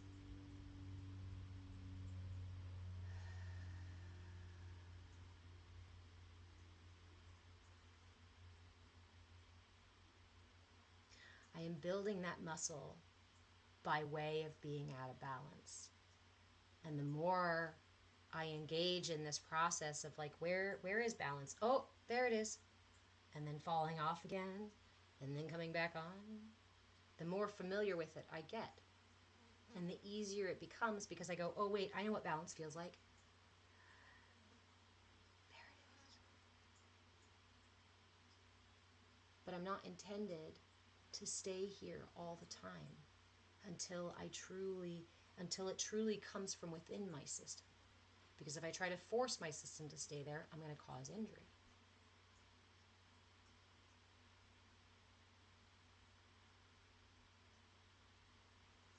Derek, you say, I don't know about y'all, but I'm tired of shrinking down or having my vibration lowered because of triggers in everyday life I can't avoid.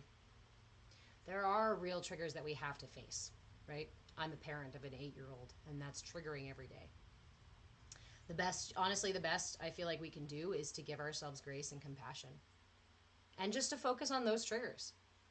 Focus on the ones you can't avoid. Don't worry about the bigger ones, right? Don't worry about some big existential stuff, but focus on the moment, in the moment.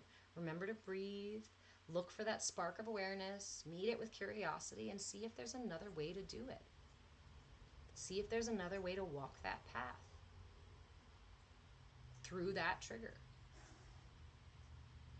If you're aware of the triggers, then you have the opportunity to use choice. Even if it's a tiny choice, even if it's a little difference, even if it's just, or even if it's something totally, right? At first, we go radical sometimes.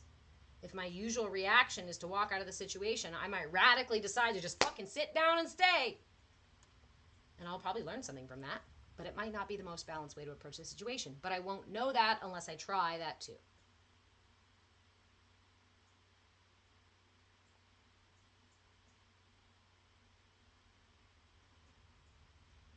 What are you talking about, the hunchback? What? Oh, I was doing my position of weakness, right?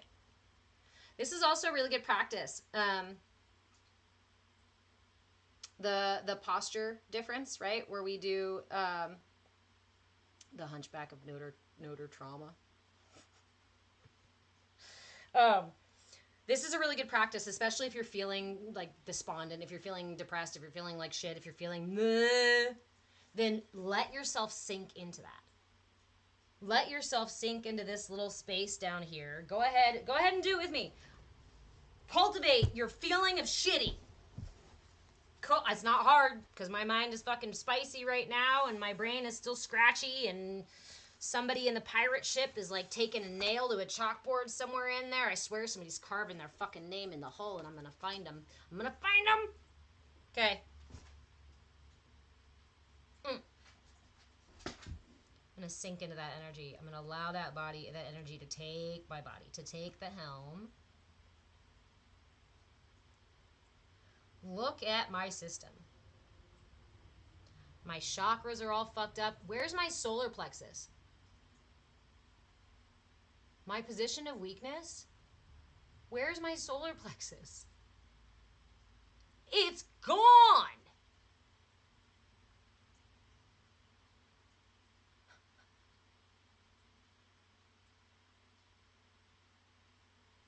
Take a moment with that. Take a moment with that.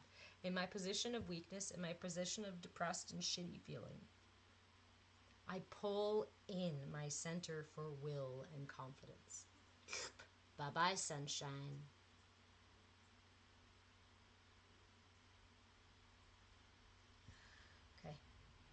Take another minute or two here. If it feels safe to do so, if this is too intense for you, or you're deep into this feeling and it doesn't feel good for you, please be gentle with your system. But if you can, go ahead and sink into it a little deeper. Allow your thoughts to cultivate this kind of feeling. Allow your breath. Notice your breath. It's a little harder to breathe when you're all hunched over and your shoulders are rounded and your neck is all scrunched up. I can't speak very well because my fucking chin is trying to cut off my throat. Trying to cut my breath off. Bunch of shoulda, coulda, woulda happening in my brain, right? Okay. Once you're really in it, close your eyes and slowly begin to inhale. As you inhale, allow the breath to fill your system with light. Allow the breath to expand your system almost like you're a balloon. Let it lift your system, lift your heart, inhaling. Full deep breath, expand your rib cage in all directions, front, sides, and back. Hold it at the top. Fill your whole fucking body, toe to the top of your head, all the way out to your fingertips, in your armpit, pelvic floor, everywhere, with that expansive breath of light. All of that. And as you exhale, allow the shoulder blades to melt down your back. Allow the heart to stay here forward. Bring the chin parallel to the ground or gently tucked in, gently, ever so slightly.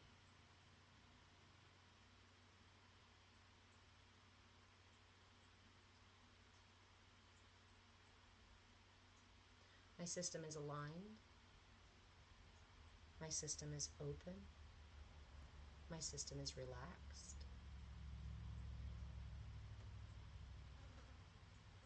The prana that flows through my system can flow more freely because, like a hose, my system isn't all kinked up. There's more space for breath. And I can literally see better, right? I couldn't see shit when I was down like this. Well, actually, shit is probably all I saw when I'm down like this. When we find ourselves physically embodying some of these more dense energies, it can be really helpful to just readjust the body. Hey, James. Thanks, T-Rucker.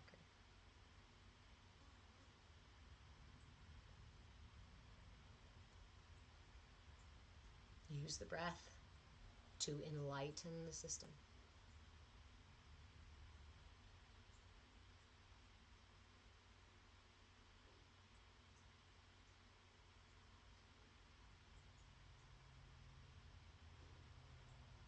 Ooh, Vada, I'm open chest the Arizona sun right now. That's a really good one. If you're feeling shitty and you've got the sunshine out somewhere, move it, direct that right toward the sunshine and let it wash over you.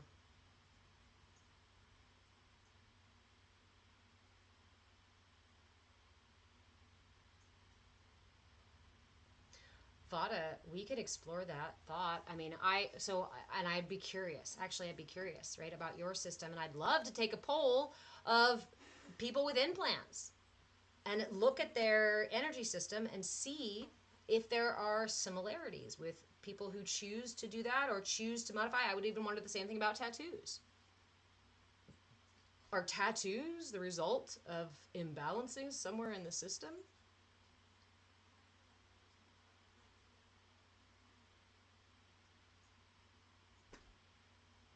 They're the trappings of the material world.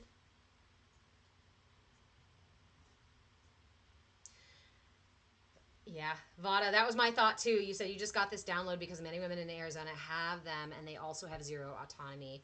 And then we're also talking about meeting the cultural expectations, right? And changing ourselves from who we authentically are so that we can appear, so our ego manifestations can appear outside of ourselves, or that so that we can shift our belief about ourselves by changing the outside.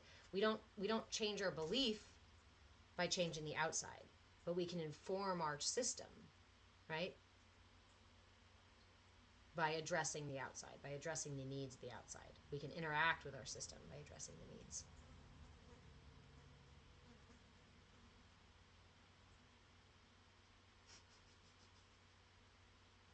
You're so sweet, Mother. I've been surrounded by more. I've never been surrounded more by sweet but lost gals, and they were all stacked.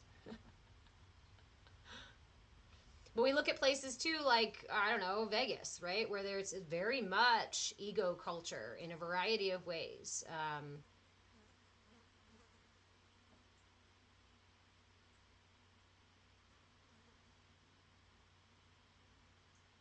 Thinking about that.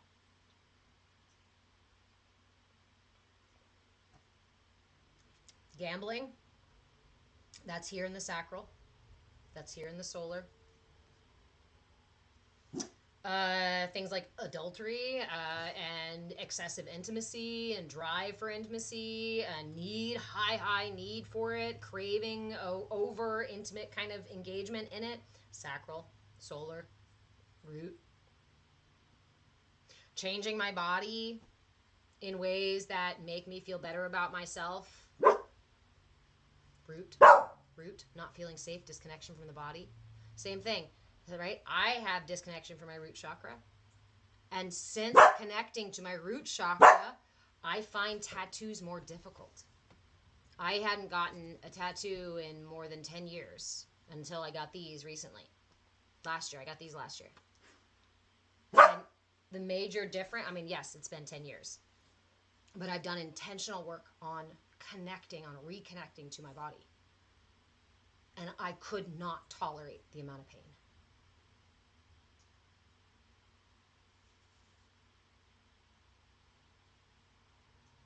Rami, have I tried ayahuasca? What are my thoughts about it? Should you try?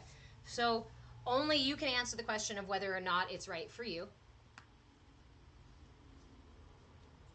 Derek, are tattoos karmic contracts? Ooh, that's an interesting rabbit hole to go down.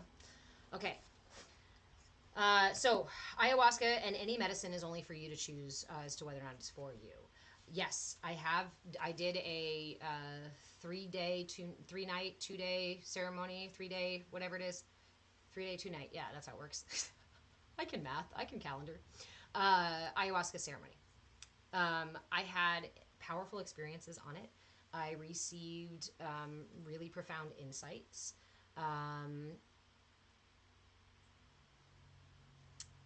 But I didn't really go as deep as I could have gone. I definitely did not go as deep as I could have gone. And at that time, I was definitely still operating in pulling my energy up here and my identity being somebody who took care of other people and also somebody who was already a spiritual, engaging kind of person, right? So because of that, I pulled the energy up here instead of allowing the energy to really get deep inside of me. I have boundaries. My system has protections.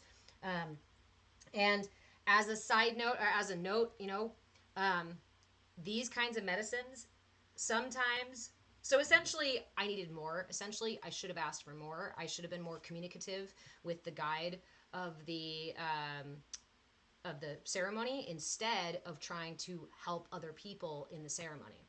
That's what I spent my time doing, is taking care of other people while I was also doing my ceremony, doing my ayahuasca stuff, which was very true to the imbalances in my system.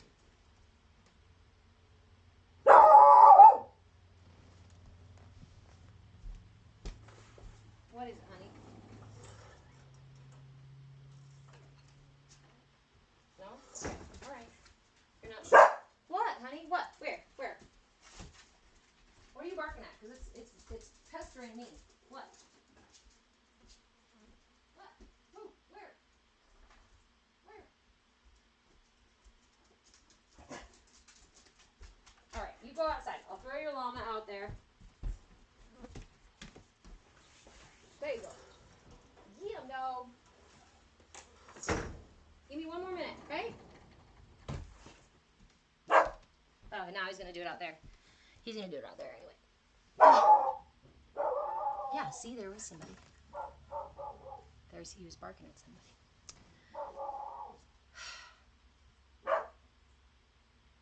That sounds like he's parked outside of my house again. So anyway, be aware of the auto modding. What do you mean? Here is insane. What do you mean?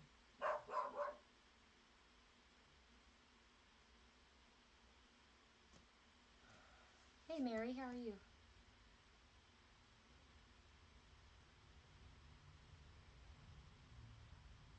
Vada, you're talking about ayahuasca. Yeah, I don't mind talking about these things, and because they'll usually just like if they really feel like it, they'll ban my they'll drop my live for a day or two, or for a day, 24 hours or something.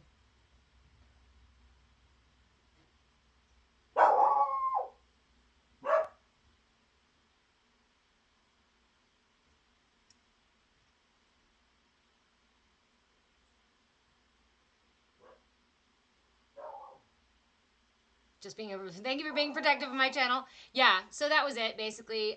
Be mindful of your system, be aware of your needs, and don't be afraid to communicate those needs, because what happens is you'll end up leaving the ceremony without the depth of the experience or without the power of the experience that you really went there for, because of because of feeling nervous about asking about it, or because of your own imbalances. The medicine of it can be really deep and really powerful. Really deep and really powerful. That said, it is being such a powerful medicine. Please do your homework. Please make sure that you have a quality guide. Please make sure that you have aftercare set up. Do not expect to go spend a weekend or spend a night going on this crazy thing and then just going back to your life as normal. Please give yourself at least a day or two of aftercare, self-care, winding down and integrating the experience.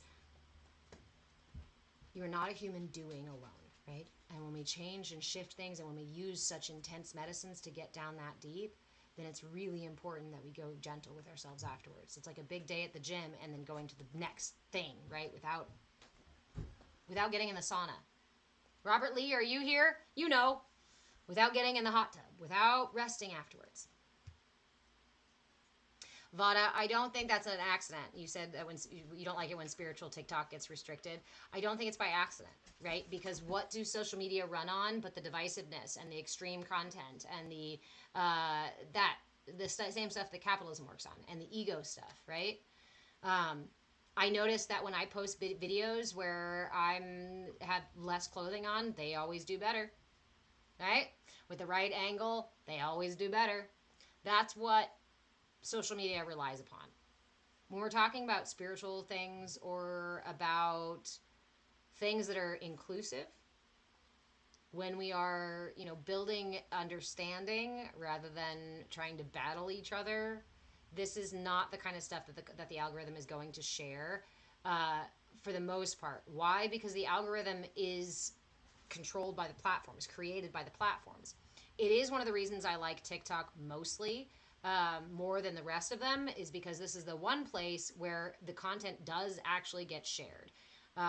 Over on YouTube, Instagram, sorry guys, I did post before there. I have posted some, but it just doesn't see any traction. It just doesn't see much of any traction. And yeah. Hey, Chev. Same old thing? Are you talking about yourself? Did you come in and do this in another live too, where you said, of course, so predictable, time and time again, the same thing again and again, right? I think these are bots, right? I think we have bots. In fact, to make it more fun, wouldn't it? Let's throw bots in the algorithm. Will you stop barking about it? What's going on, Eli? Okay. Let's throw bots in the algorithm so they can create the very divisiveness that the algorithm wants to see. So they can disrupt this peaceful spaces that people are cultivating, the connective, inclusive spaces, and let's see if we can disrupt those spaces. Why? Because social media runs on disruption.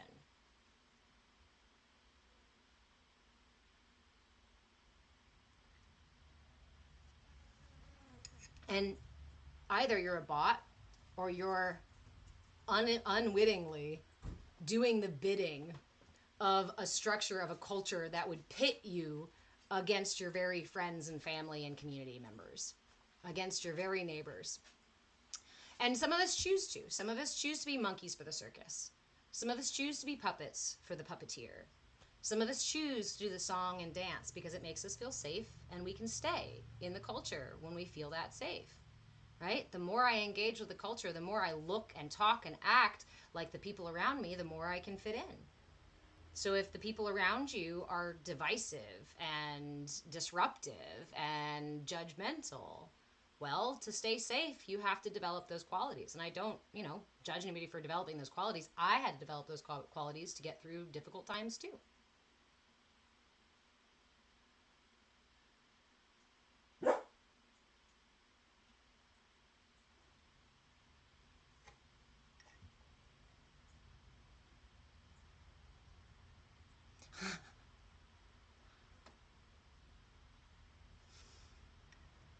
But it's all comes to a matter of personal responsibility and the degree of personal responsibility we are willing to take on.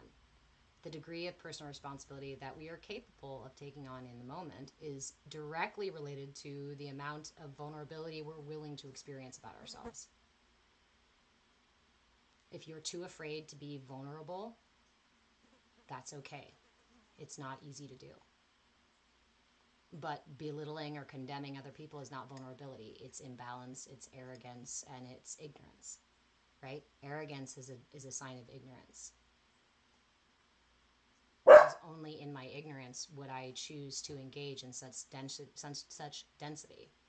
Would I choose to condemn and belittle other people only in my ignorance of not knowing that they are very much a reflection of me, and all of my triggers with anybody else are really just there to inform me about my imbalances.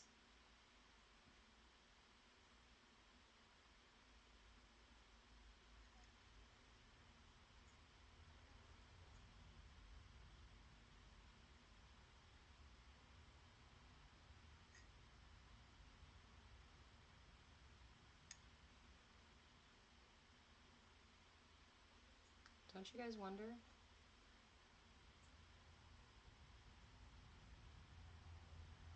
I love it. I love it. You guys are giving me so much opportunity to learn how to operate the mute and block buttons during my live. Ah, thank you.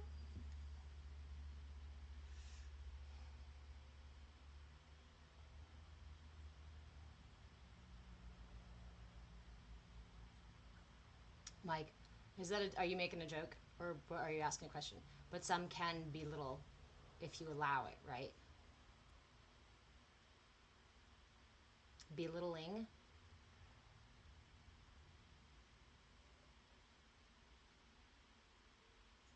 When we put down another out of our judgment, we are most definitely doing the same thing to ourselves.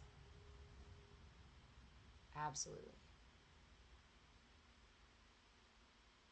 The way we treat ourselves is the way we treat others. The way we think about ourselves is the way we think about others. Thank you for the gifts, friend. The way we speak about others is the way we speak about ourselves, to ourselves. What a beautiful opportunity to be able to see myself reflected back in everything else in the world, so that I can see myself. Because how am I going to see myself if I'm inside of myself? We're back to the paradox of how do we perceive God if we were inside of God? How do I perceive me if I am inside of me without the reflections around me? And it's those very reflections that actually lead me deeper and show me the depth that is available to me, if I choose to. Otherwise, I can continue to operate in ego and believe that the surface is all that there is. I like to call this people's Velveeta and Kraft cheese. Like, don't give me your Velveeta. Don't give me your Kraft. I want to see the stinky, aged blue cheese, Gruyere, Gouda. Give me something that's smelly and old. Something you got hidden away. Because I am a rat. I want a taste of that.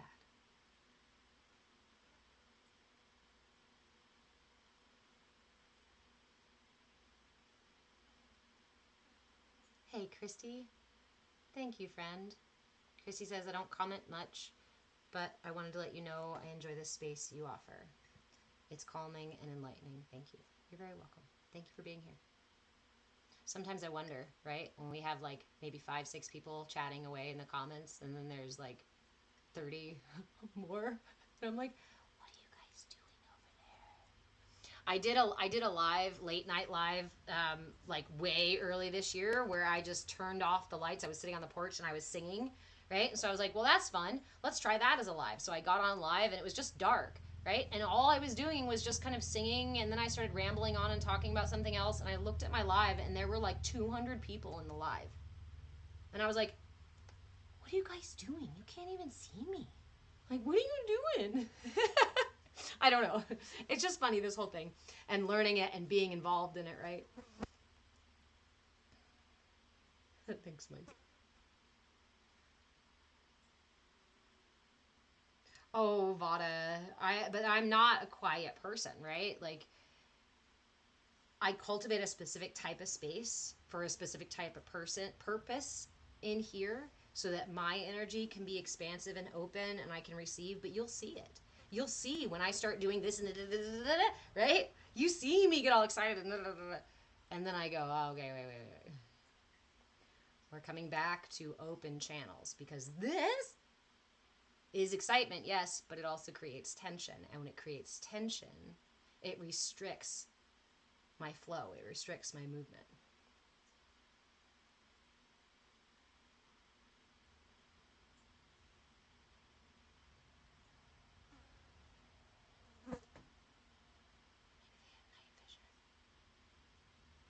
Oh, Faith. I was like, what? Oh, because of the live. But it wasn't even on me. The camera wasn't even on me. It was like pointing out to my yard. I don't know. I might try it again. I really love to sing, and it's one of those things that I don't allow myself to do very often because I feel like people judge me for it, or it's stupid or silly, or what have you, right? So I might start doing more just dark singing lives as a way to just let myself hold that space for me, right? I love this. Ultimately, every act should be a self centered one. I read that years ago in a book but actually the words were ultimately every act should be a selfish one. Hi, Mary. Oh, Mary's a bot. Hi, Mary Bot. We started singing on live in 2021. Never did I think I could ever. Oh my fucking god, no way. Haha, yeah. I used to karaoke. I was a karaoke junkie. But with karaoke comes alcohol and having to spend money at the bar and having to be out in that scene. And I personally, the drunker I got, the less I would sing because I was too self conscious about it. I was like, there's no fucking way I'm going to go. Bot. Oh, look, we were just talking about these guys. We were just talking about the TikTok bots who come in to try to be the monkeys for the machine to come in to create divisiveness where people are just enjoying their time. What a funny little thing to spend your time doing. But somebody had to create that bot, right? Somebody had to create that bot. Somebody had to spend their time making that bot. Somebody had to program it. Do you think those bots are going to eventually become sentient and think and like become the social disruptive aspect in place of humans?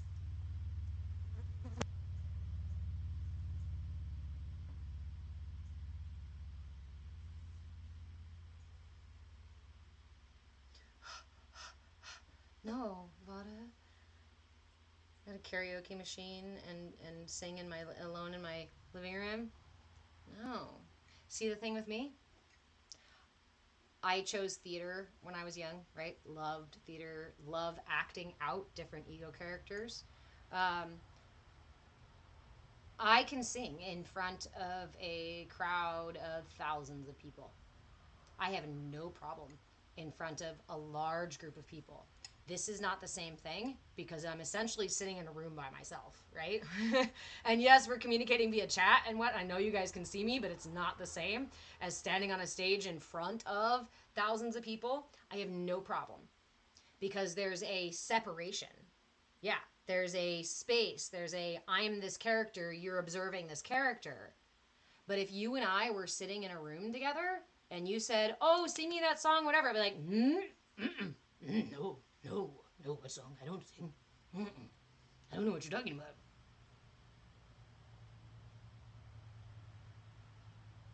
Intimacy is not the same because my wounding, part of my wounding is in that intimacy, is in that place of intimacy, right?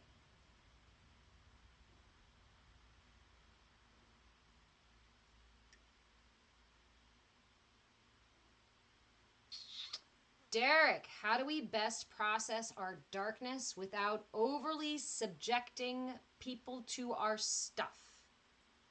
Subjecting overly. Is that a judgment on what somebody else can receive and how they receive it? Because you said overly and subjugating, which both have connotations and meaning in there. So how do we process our darkness without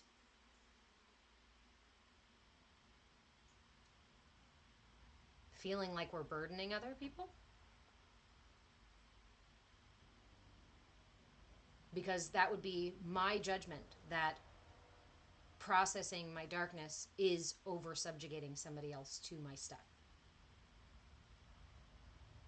So really the answer, the response that I have is we surround ourselves with people, or we build community with people who are truly present and ready to receive other people's and hold space for other people's experiences, and are intentional, not here to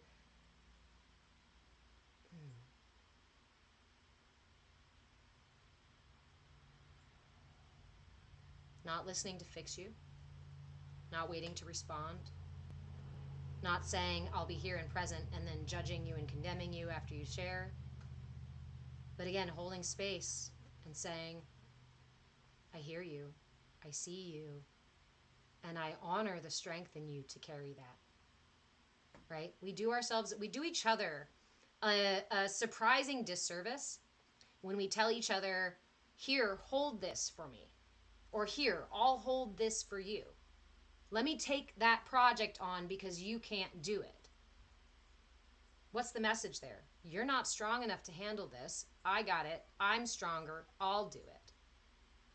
But when we begin to both energetically and very verbally say to each other, I see you and I recognize your strength and your capacity. I know that the capacity for you to walk yourself through this darkness, out of this cave, entirely exists within you. As somebody who is holding space for you, opening my heart for you, I can be in this space, see you through that process, but I do not need to engage in or carry what you are experiencing. And therefore, you cannot subjugate me, much less overly subjugate me to any of your stuff. That's about how much I'm choosing to take on. And if I'm choosing to take your shit on, then I need to take a moment to look at that and say, why do I think you can't do it? And what ego part of me is saying, I've got to do it for them so that I can satisfy some justification within myself. This is why semantics, I think, is really important. And this is why I really have spent a lot of time looking at words and saying, say what you mean what you say what you mean when you say. And I know, Derek, that you also already do this a great deal, right? As we do this, as we continue to do this, we get into the finer and finer details. I look for my bias, my imbalance in my very statement. Because then I can turn that around and usually find the healing. It sounds like the concern is you feel like your stuff is overly subjugating people to something that they don't want to carry, they don't want to witness, they don't want to hold space for.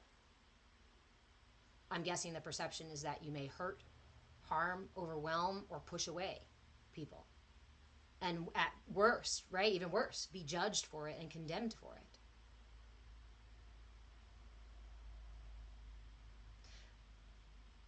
Is it okay if I keep saying these things, Derek, out loud? I just want confirmation. I know it is in the public chat over on YouTube. Thank you, friend. Aw, am I corny? Thanks. Hey.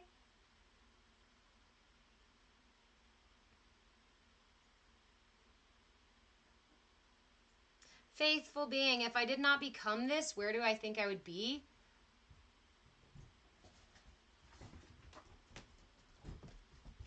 I'd be a politician. If I hadn't gone this route, if I had really started to swim upstream and tried to be what I thought I was supposed to be in this world and followed all those rules and expectations, I specifically wanted to be first woman president, and I was going to go through going to law school, become a lawyer, and work my way through politics to get myself to that position. And once I got myself to that position, I was going to save the world. So yeah, that's probably where I'd be. I'd probably be somewhere engaging in the depth of that density and muck and mire.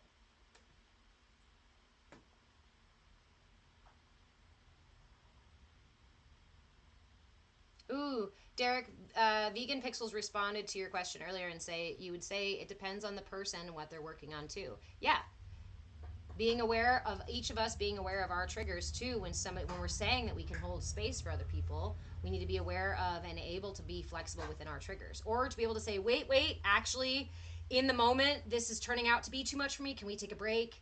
Or maybe let's try someone else, right? We can be compassionate of ourselves too. Vada, can't wait for singing in the live streams. It's gonna happen. It's gonna happen. Faithful being, no! But honestly, the only other thing in my life that I was actually, let me tell you the truth. The only other thing in my life that I was that intensely committed to was becoming a politician. But okay, this is only now solidifying here in my head. We have recognized, we have come to understand now, come to see a lot of the truths about Hollywood. Yeah, right? A lot of the issues of the pipeline from Hollywood through into our politics and a bunch of other and the class issues here in the US.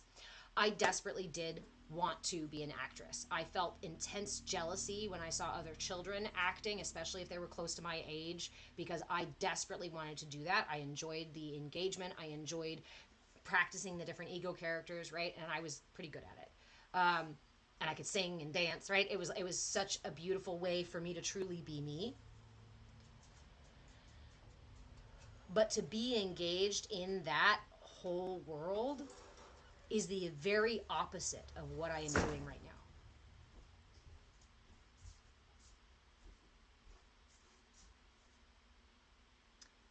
Yeah, Faith, I'm not going to repeat that out loud. Yes, but yes. It's not a safe space to be. And here's the truth, is that I actually was hired as a model when I was a young teen, like 13, 12, what have you. And then the particular agency, my mother took me out because the particular agency wanted her to pay for acting classes when I didn't need them. I'd already had them, but they wanted me to pay for theirs, right? So it was more like we got out of there. At the time, I was like, oh, damn it. But that was the first time the universe said, no, this is not for you.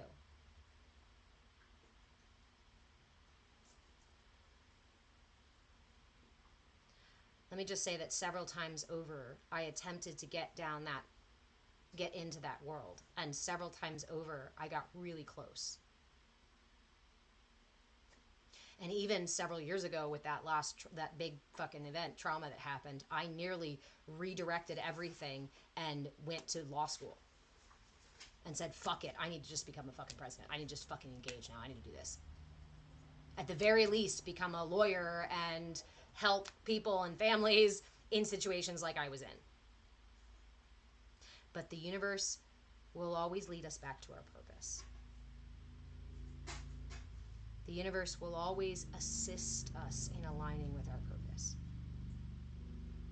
So if we're finding that the universe is smacking us over the head again and again and again with the same situation, it's because it's wanting to heal.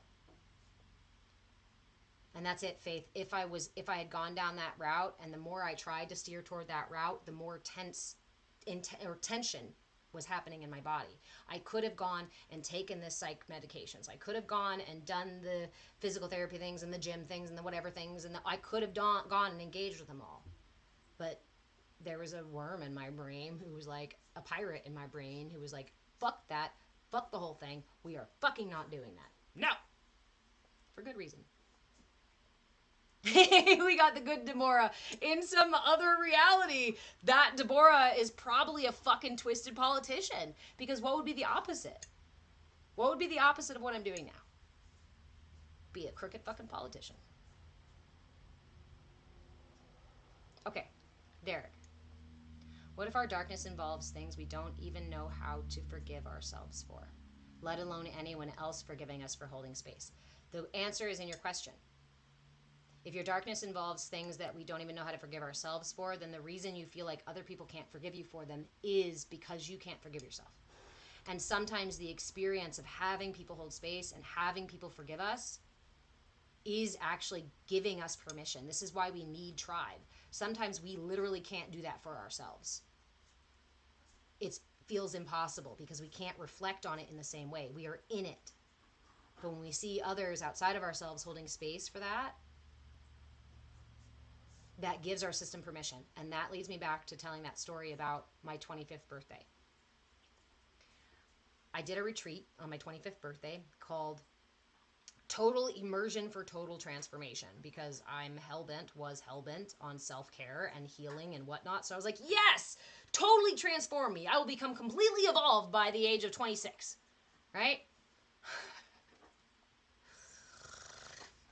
In this workshop, we were invited to, hey, Miss Pat, welcome back. We were invited to pick one thing, one heavily weighted emotional blockage that we wanted to address in that workshop. I couldn't for the life of me find one. I mean, hello, I'm a pack full of trauma, right? At that time, I was like, but there's this wrong and this thing and that thing, and I don't know, they're all so big, and there's so many traumas. I just can't decide which one to heal first. And I've been trying to heal them and working so hard on healing them, and I just don't know which one is, And the facilitator said, let me ask you a question. What if today was the last change you ever made, and you remained the same as you are today for the rest of your life? At some point when he was saying that, I had a visceral reaction. I literally went and caught myself in the middle of this. And he goes, oh, there it is. There's your thing. So the practice, because I couldn't see it. I was in the middle of it. I was in the middle of trying to heal myself. And my ego blinders said, this is a good thing. Look, it's what we're doing. But because I was in it, I couldn't see that I was denying self-love, self-appreciation. I was denying validity of all the experiences and the work that I had done already. I was not honoring myself at all for who I had been, what I had come through, or who I was in the moment, because I was so fucking hell-bent on nose to the grindstone, pushing myself through life. So, to work with this energy, we created a nest of pillows in the middle of the room. And I'm going to tell you this while I can still feel all the energy going blah, blah, blah, through my system about it. So if I kink and twitch, we're just processing energy. We're just processing. We built a nest of pillows, and we were in groups. So I had 2 other group mates with me. I sat in the center of this nest of pillows with one group member here, or one person here and one person here. And we started with these people who'd been working with me all week long on discovering what this thing was and figuring out how we were going to address it. And so I remember turning to this person first, and they held my hands and looked me in the eyes with more compassion than I could fucking handle in that moment.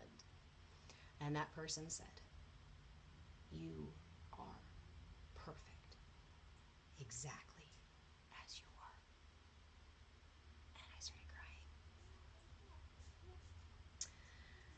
And they just held my hands for a moment and then let them go. And I turned to the other person. At this point, now I'm terrified. Setting up the nest was one thing, But experiencing that first, because my job in that moment was to truly open my heart and receive. So I received it, and it went right through me, right down deep. Well, fuck. Here we go. I turned to the other person, and they had a hand on my hand and a hand on my shoulder and said, I love you. Every part of you, just as you are. Just two people. And truly sitting there to receive it as truth. And I was already losing my shit. All the barriers, all the defenses, all put their armor down and said, well, fuck.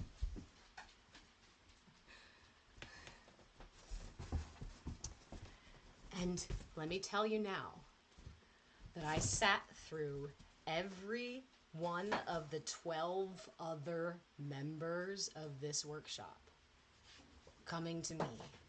And again, these are people I didn't really know, right? These are new people in this workshop with me at that time that we were just getting to know each other. So I also had to work on suspending my judgment in my head that I was like, because you know how many times my head said, you don't fucking know me. Bullshit. You don't know me. If they knew me, if you knew, you wouldn't. It kept coming up to push back again and again because it was never safe to receive that kind of love or encouragement, because my experiences, my earliest experiences of that kind of love encouragement was that there were always strings attached. And if I became complacent in the sense that I was loved and safe, then I was putting myself at very serious risk. So my system protected me by saying, no, you gotta keep working to be loved. You can't just believe you're loved, dude. It's not safe. You can't just be safe. You can't just be nourished. You can't even do what you want to do in this life. You have to first take care of other people. You have to first do things for other people. You have to first create a perfect version of yourself to allow that energy back down and feel safe. But that was at 25, and I'm still unraveling that. Can we be there without our defenses all the time? Is that enlightenment? Because I've never been there, I don't know if I can tell you that, like, you know, when your system is in authenticity and is aligned and is flowing like that, that you will be enlightened.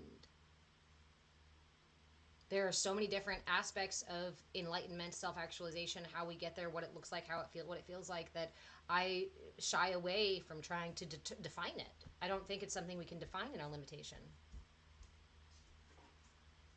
Christy, it was a really powerful experience, and I encourage everybody to, this is why we are building the space on Discord. We have a Discord space you can join for free. We have a community of people who are interested in trying this out, interested in experimenting. And like I was saying earlier, it's really adorable, and I fucking love you all, but I'm getting all these messages, and I'm getting all these messages of people saying, yeah, it's really cool, I want to support other people, and I don't know if I'm ready to receive support. I hear you. Like, I'm not, you know, I'm saying that with laughter in my heart because of understanding. But Derek, I don't know if we're really, our defenses are there for a reason.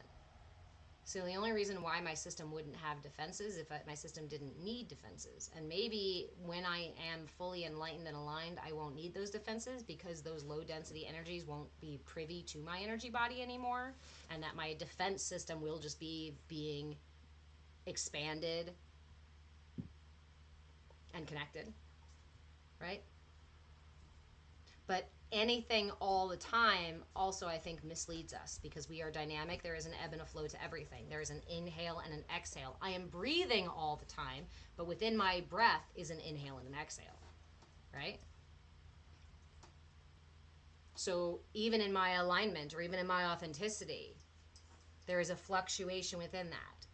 And if somebody comes and attacks my physical body, obviously I need defenses.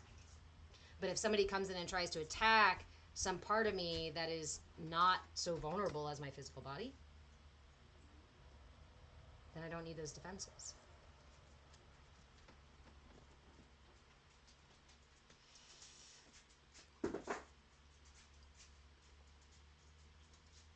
Vada, I love you. You're not delayed. Nobody is delayed. Nobody is starting late. Nobody is behind. Nobody is ahead. Nobody is moving too fast. Nobody is moving too slow. You are exactly where you need to be, exactly as you need to be, exactly when you need to be. Everything else is just experience. And can you let him outside, please? Our capacity to choose our experience is going to determine how we feel about how right or wrong that experience is, right?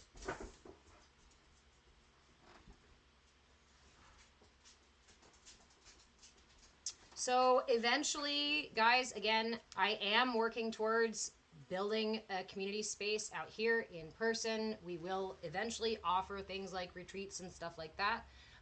I used to do what I called intensives, where I would go and stay with people through a big transition and help them through those things. I now do a coaching intensive. I call it a coaching clinic, and it's a 40-day, almost like 3-4 times a week. We are in contact every single day. We do like 3-4 coach Zoom calls a week for various things and whatnot. It's an intensive. I'm not taking anybody on right now for that because I'm doing the 40-day Kriya myself.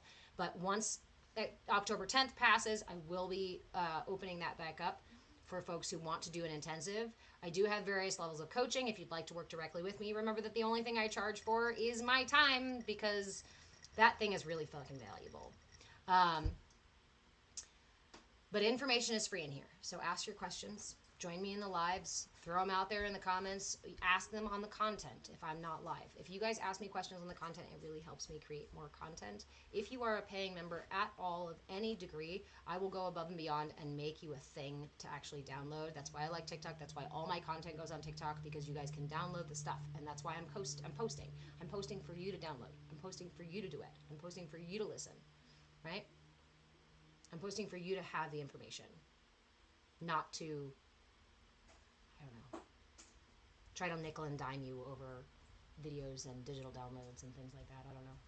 But there are things for sale over on the Patreon page, just because I think it's the thing that we still have to do, I guess. I'm engaging in it. I don't know.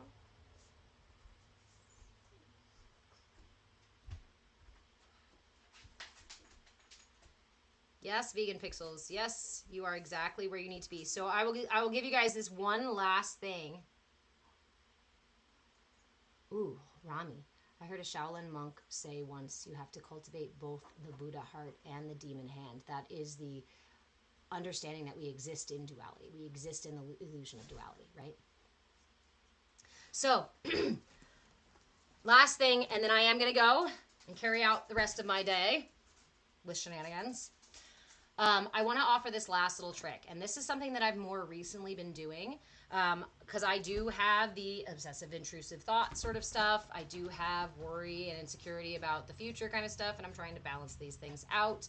And I have a good bit of my anxiety usually in the evening times.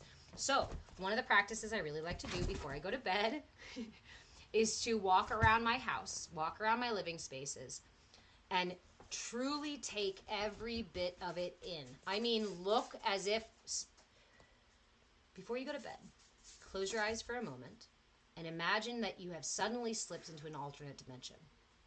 Okay? When you open your eyes, look around your space as if you are looking at it all new. Notice the colors, the shapes, the corners, the sounds.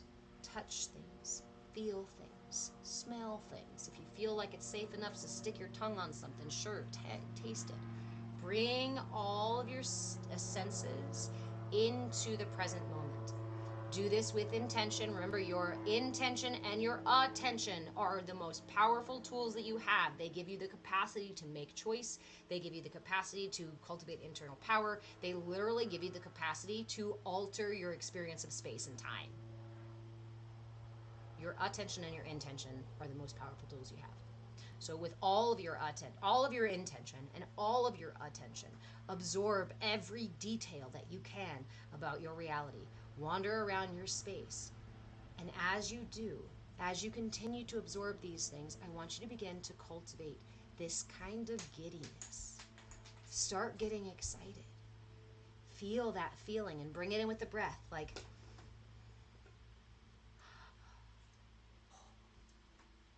do these things. Bring your outside, right? Have these things happen. And then at some point, start to say to yourself, everything is exactly where it needs to be.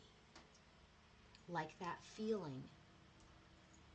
Everything is set up for Christmas. Everything is set up for that surprise birthday party. And you know that tomorrow it's going to go off without a hitch. Everything is exactly where it needs to be for the circus of your life to go off tomorrow exactly as it needs to go off. That means that if you fall off the tightrope or the lion scratches you or the monkeys run off, that was how the show today had to go. It was necessary.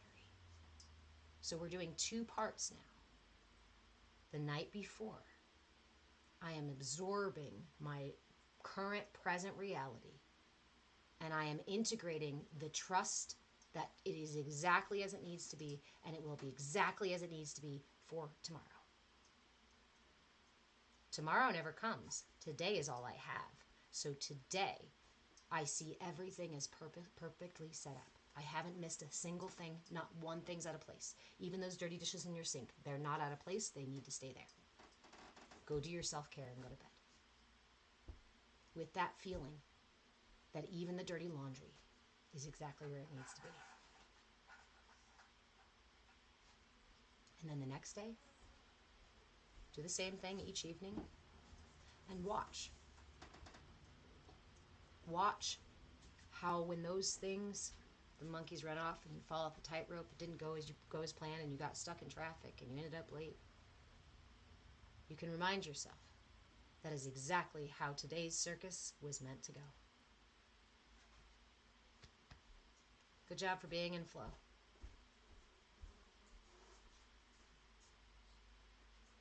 I love you guys so much. Thank you for sharing your time with me. Thank you for holding space for me. Thank you for allowing me to experiment with authenticity in a way that really does challenge me sometimes.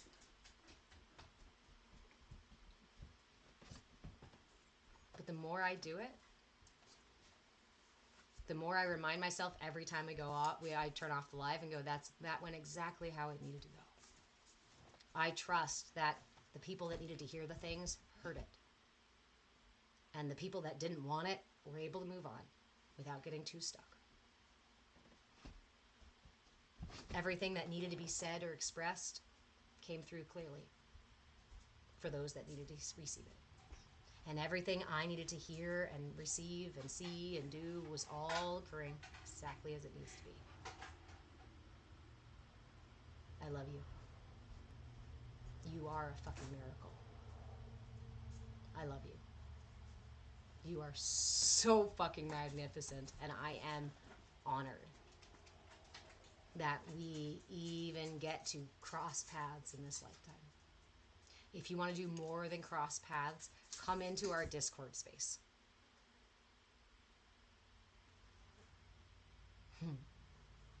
It's free to get in there.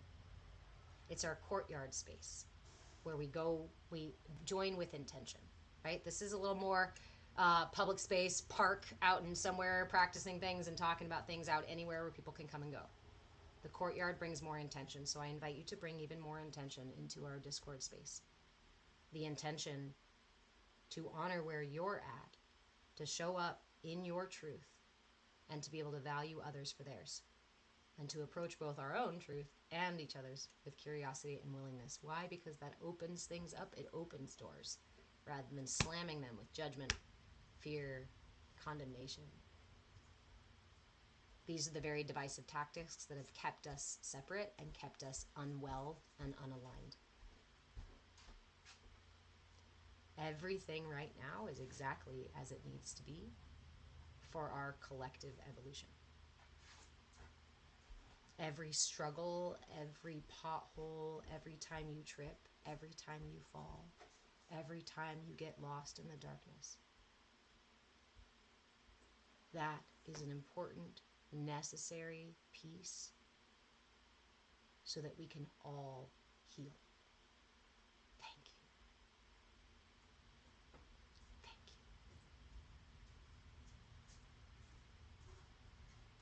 Thank you. I know it's not always that easy, but thank you for being brave. Thank you for being bold. Thank you for being audacious. Thank you for being fucked up and broken. I love you. I'll see you guys later. All right, good night. Uh-oh, it seems we lost somebody. Instagram. Good night, Instagram. You're already asleep. Good night, Twitch. Good night, Kick. Good night, YouTube.